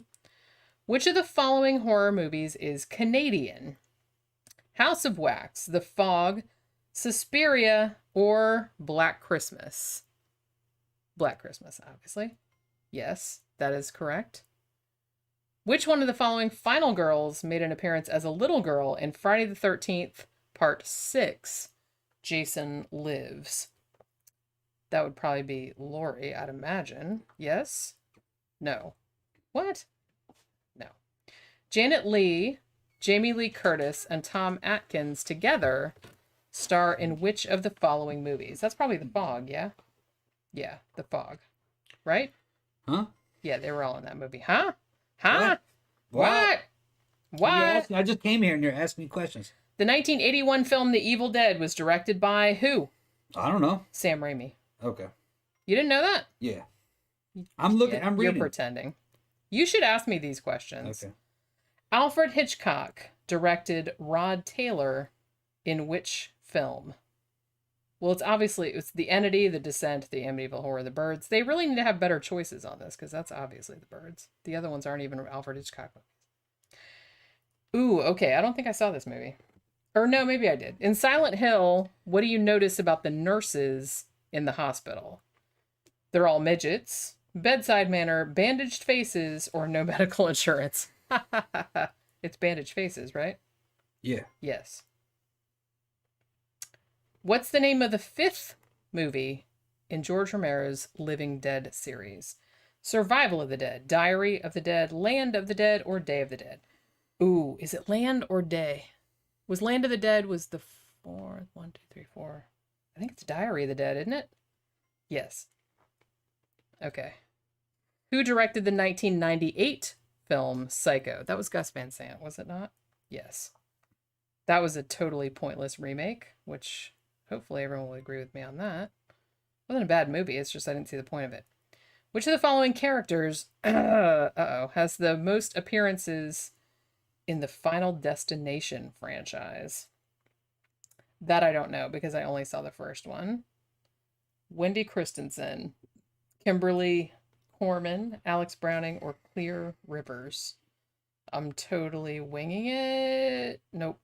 Clear Rivers? The fuck kind of name is that? Whatever. I gotta pee. Okay, go ahead. Talk about something. All right. Where are you going? I'm trying to get You gotta go out this you. way? Oh, okay. Yeah. I'm trying to get around you. All right. Without knocking- How you doing for drink? Get a little bit I more? might get another one. Yeah. Okay.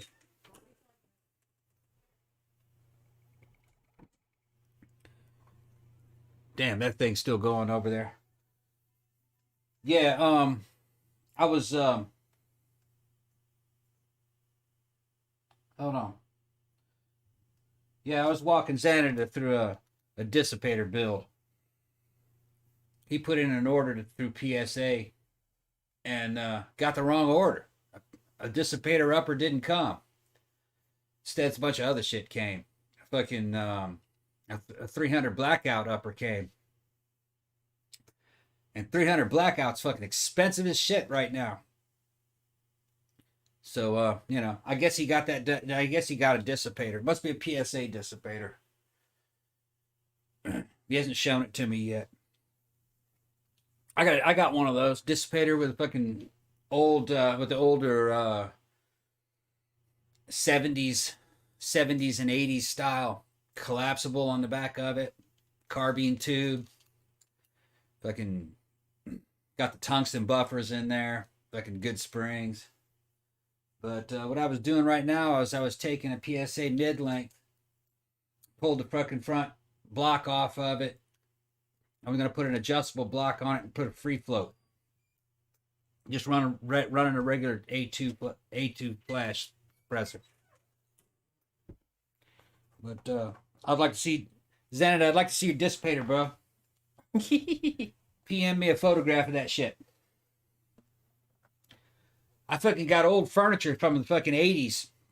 With the little slimline fucking Colt handguards. Got a bunch of that kind of shit. I'm going to get some for fucking XM177 reproduction I'm building. Okay, go ahead. But no, and to answer your question, Granthers, no, I don't give a fuck. I do not give a fuck about that, about any of those rulings. I don't think it'll pass anyway, and I would be in a sanctuary state. I'm not worried about anything they say. I don't even give a fuck about NFA either. That was from another era, and that's going to be a ticking clock there. They're I don't see how they're going to be able to enforce any of that anymore as time goes on. And it'll be state by state. Go ahead. Somebody said something about Candyman remake. It's actually not a remake, it's a sequel. Mm-hmm. I saw a trailer for it a long time ago when the theaters were still open.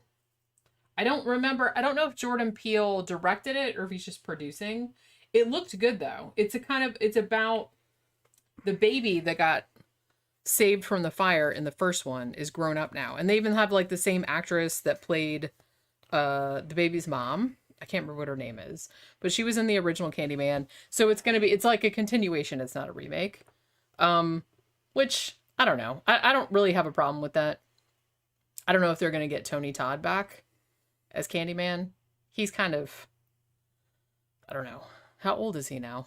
I don't know. 60s probably. Yeah, because Maybe Candyman 70s. was 90s. Yeah. So it was a long time ago. Yeah.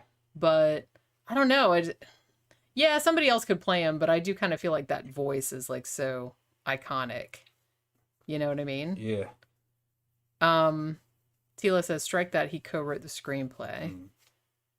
Yeah, I kind of want to see it. It looked good. I mean, you know. So, I'm not going to shit on it till I see it. And like I said, if Jordan Peele's involved, it's probably going to be at least decent. And I like that they're not remaking it. I like that it's like a continuation. Because Candyman is, you know, it's an urban legend story. And I like urban legend stories. So you could like take that in another direction. And they never did any. No, they did do a sequel, didn't they? Farewell to the Flesh. Which I think I saw, but I don't know if it made much of an impression. I don't know. That's another one that I probably need to see again, because it might be better than I remembered. I just remember it being okay. Zach says, good news. I went on a date earlier. How'd it go? Oh my goodness. You got to tell us how it went, Zach. We want to hear all the gossip. Or, you know, as much as you're willing to share. Ed Warren is a character from The Conjuring, Cabin in the Woods, Black Swan, 28 Days Later. Obviously Conjuring. He's also a real dude. He's a demonologist. Wes Craven directed Heather Graham in which film? Saw 6, Saw 5, Scream 2, or Shrooms? Was she in Scream 2? I'm going to guess that because I don't... Yeah, okay, that's right. I didn't remember Heather Graham being in Scream 2. Get away from her, you bitch, is Sigourney Weaver's famous quote from Aliens. Alien 3, Alien, or Alien Resurrection.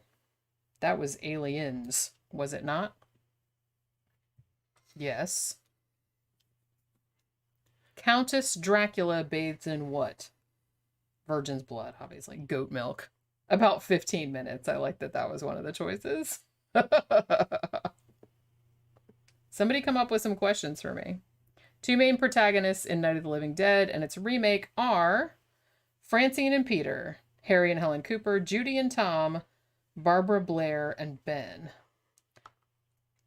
Was her last name Blair? Mm-hmm. Maybe. Well, Ben was that guy. So, okay, that's what I was guessing. Harry Warden is a secondary antagonist from... Ooh, I know this one. Prom Night, House of Wax, When a Stranger Calls, or My Bloody Valentine. Do you guys know? I know. It's My Bloody Valentine. Yes, it is. I just saw that movie not too long ago. Which character from Saw franchise was portrayed by Shawnee Smith, Amanda Young, Jill Tuck, Allison Carey, or Tatum Riley? What the fuck was her name in that movie? God, it's been such a long time since I saw Amanda Young. Okay, that was a good guess. Which 1978 film was directed by John Carpenter? Halloween 4, Return of Michael Myers, obviously not right. From Hell, obviously not right. Halloween, obviously, is the right answer. Fright Night is obviously the wrong answer. And then, where does the actor take place in Resident Evil? That doesn't make sense. Maybe they mean action. Somebody whose English is not their native language wrote this quiz. Gotta be. Well, probably what it is just spell check went through shit and passed stuff. Let me have that. Cigarette. Maybe. What you want? The lighter, I mean. Oh, okay. Which of the following horror movies Zach Galligan doesn't appear in? Okay, he was in Gremlins. He was in Gremlins 2. Waxwork, I think he was in that too. Army of Darkness, he was not in that. Somebody said, you're so right, Tom. I don't know if I can talk about it. It must be talking about spell check. People going through that shit with spell check. Is that right about that? Yeah. Well, remember that one question that I had before that was something like, I don't even remember what it said, but it was like some weird kind of fractured English. Mm-hmm. Some of these are good questions, but like some of them are too easy, and then some of them are like so hard that like nobody would know. Why is this not working? Okay, my fucking shit's not working anymore. that's kind of what I encountered. I was doing, like I said, I was doing some horror trivia quizzes online. And they were either, the questions were either so easy that like, duh.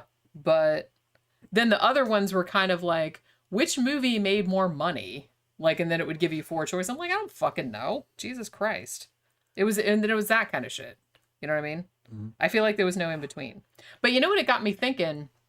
I was watching this this video. I can't remember the name of the channel. It wasn't one I was subscribed to. It was just one that I found when I was like searching horror trivia.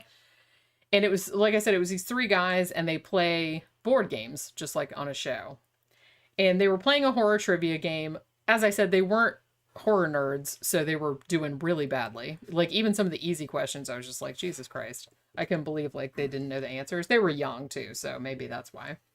But I thought to myself, I was like, well shit, I could do a horror trivia game. Maybe I should do a horror trivia game. I did an Edgar Allan Poe trivia game called Red Death. Yeah. Which I think is up for sale. If you really want to make money on it, what you do is you make it an app. Well, I was thinking about that too. Like I was thinking about that earlier when I was out biking. I was like, man, maybe I should do a horror trivia app. Well, I wonder if you can make a board game an app. Well, yeah, you could do both things. Yeah. Well, there's a lot of things that are a board game, but that have like an app that's like a, like a supplement to it. It looks like a board game, but it's actually an app. Yeah, okay. You know what I mean? Like a fake board game. It's got graphics. Yeah. And it's an app that you download. Okay, Mango says, here's one for you. Who was originally cast as Frankenstein's monster? I want to say... Oh, man. I want to say that it was one of the other horror stars from that day. I want to say it was like Basil Rathbone or somebody I don't think it was Basil Rathbone, but I think it was somebody like that. You know what I'm saying? Shit, man. Tila's saying Tom too stuck up to smoke a joint. It's kind of right though. I don't fucking like that with weed.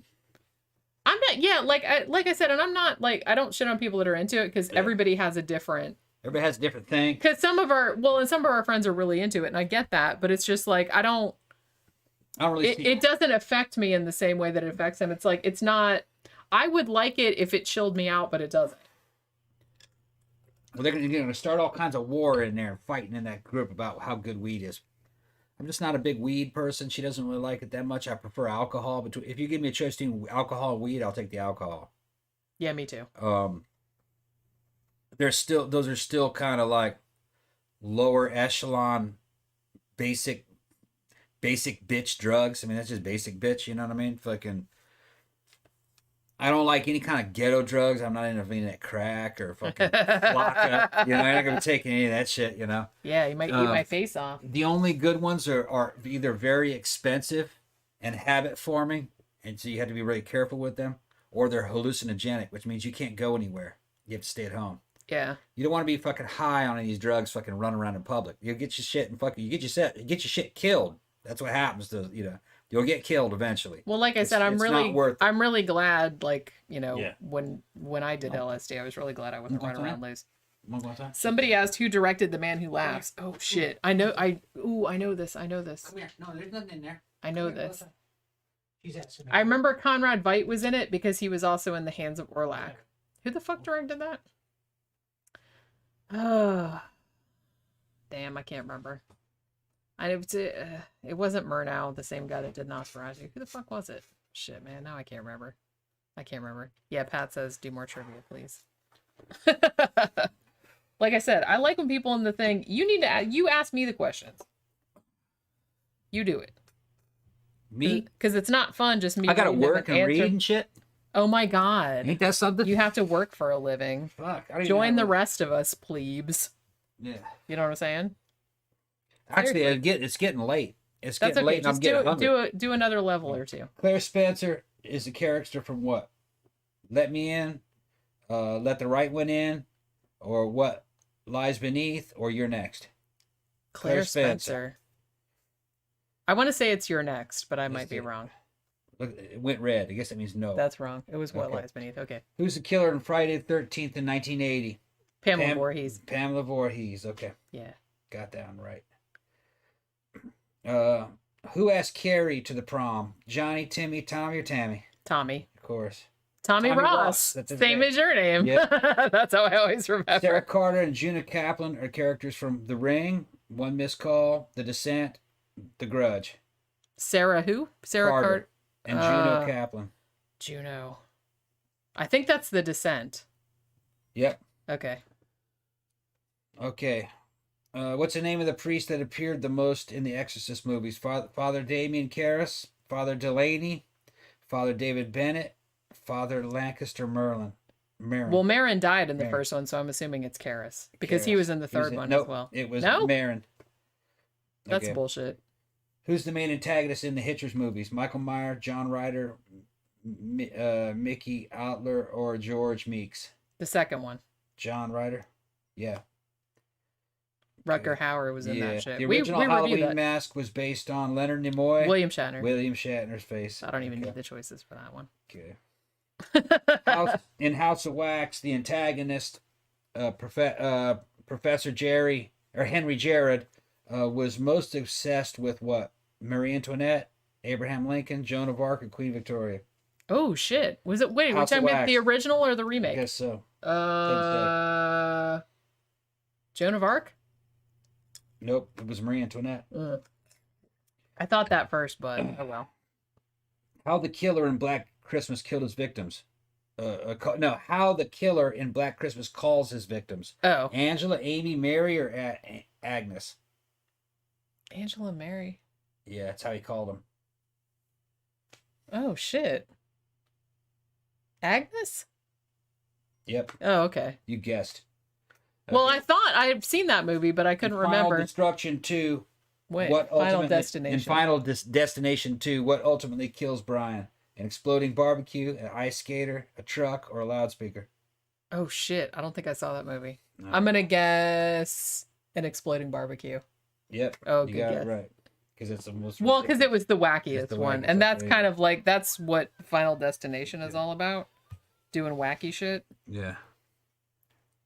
So how'd I do on that one? I got 7 points on that level. All right. So what's How about you? But I'm John Ryder. getting hungry. Are you getting hungry? Getting Yeah. hungry. We ate a long time ago. I got that homemade hummus sitting in there. Oh, I forgot. I got You homemade made hummus, yesterday. and then I also have fresh what do you call them?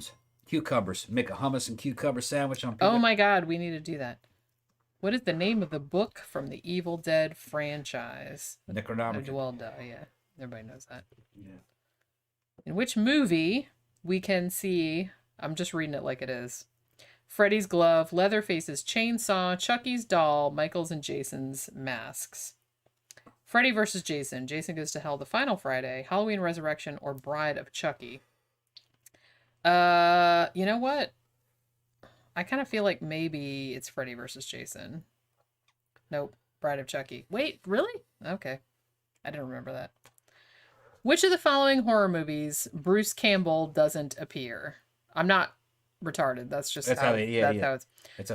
Waxwork, Maniac Cop, Evil Dead 2, Waxwork Maniac 2. Cop. He's not in there. Waxwork, maybe? Was he in Maniac Cop? I don't know. I don't remember him being in the think- first Waxwork. Maniac Cop. Oh, It was, Waxwork. see, I was right. Which actress played Sydney in 1996 film Scream? That would be Neve Campbell. Yep. What are you having with the hummus? I was thinking about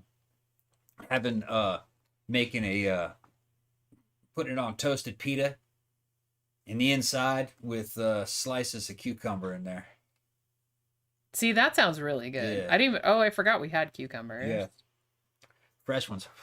Mm. Cucumber and hummus. Oh, what is Christine? Plymouth Firebird, Plywood Fury, Plymouth Fury, Pontiac, so it's a Plymouth Fury, yeah.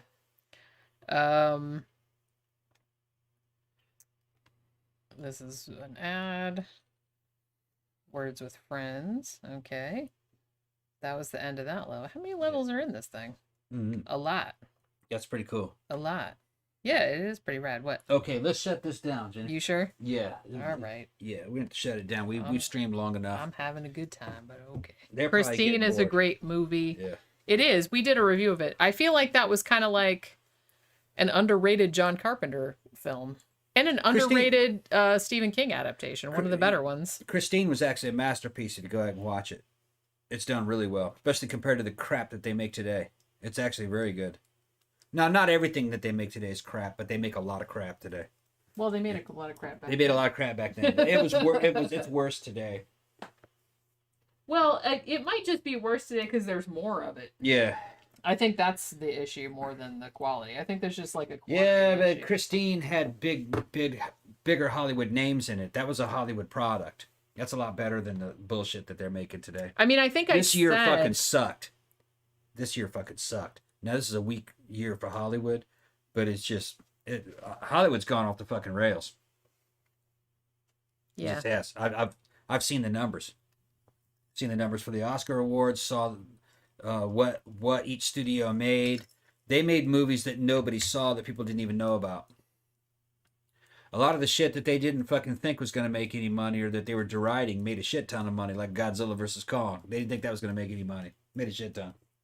Well, we still need to see that because I heard that was good. Those studios are fucked up. They don't know what they're doing. Well, and nobody knows what's going to hit. Yeah. I mean,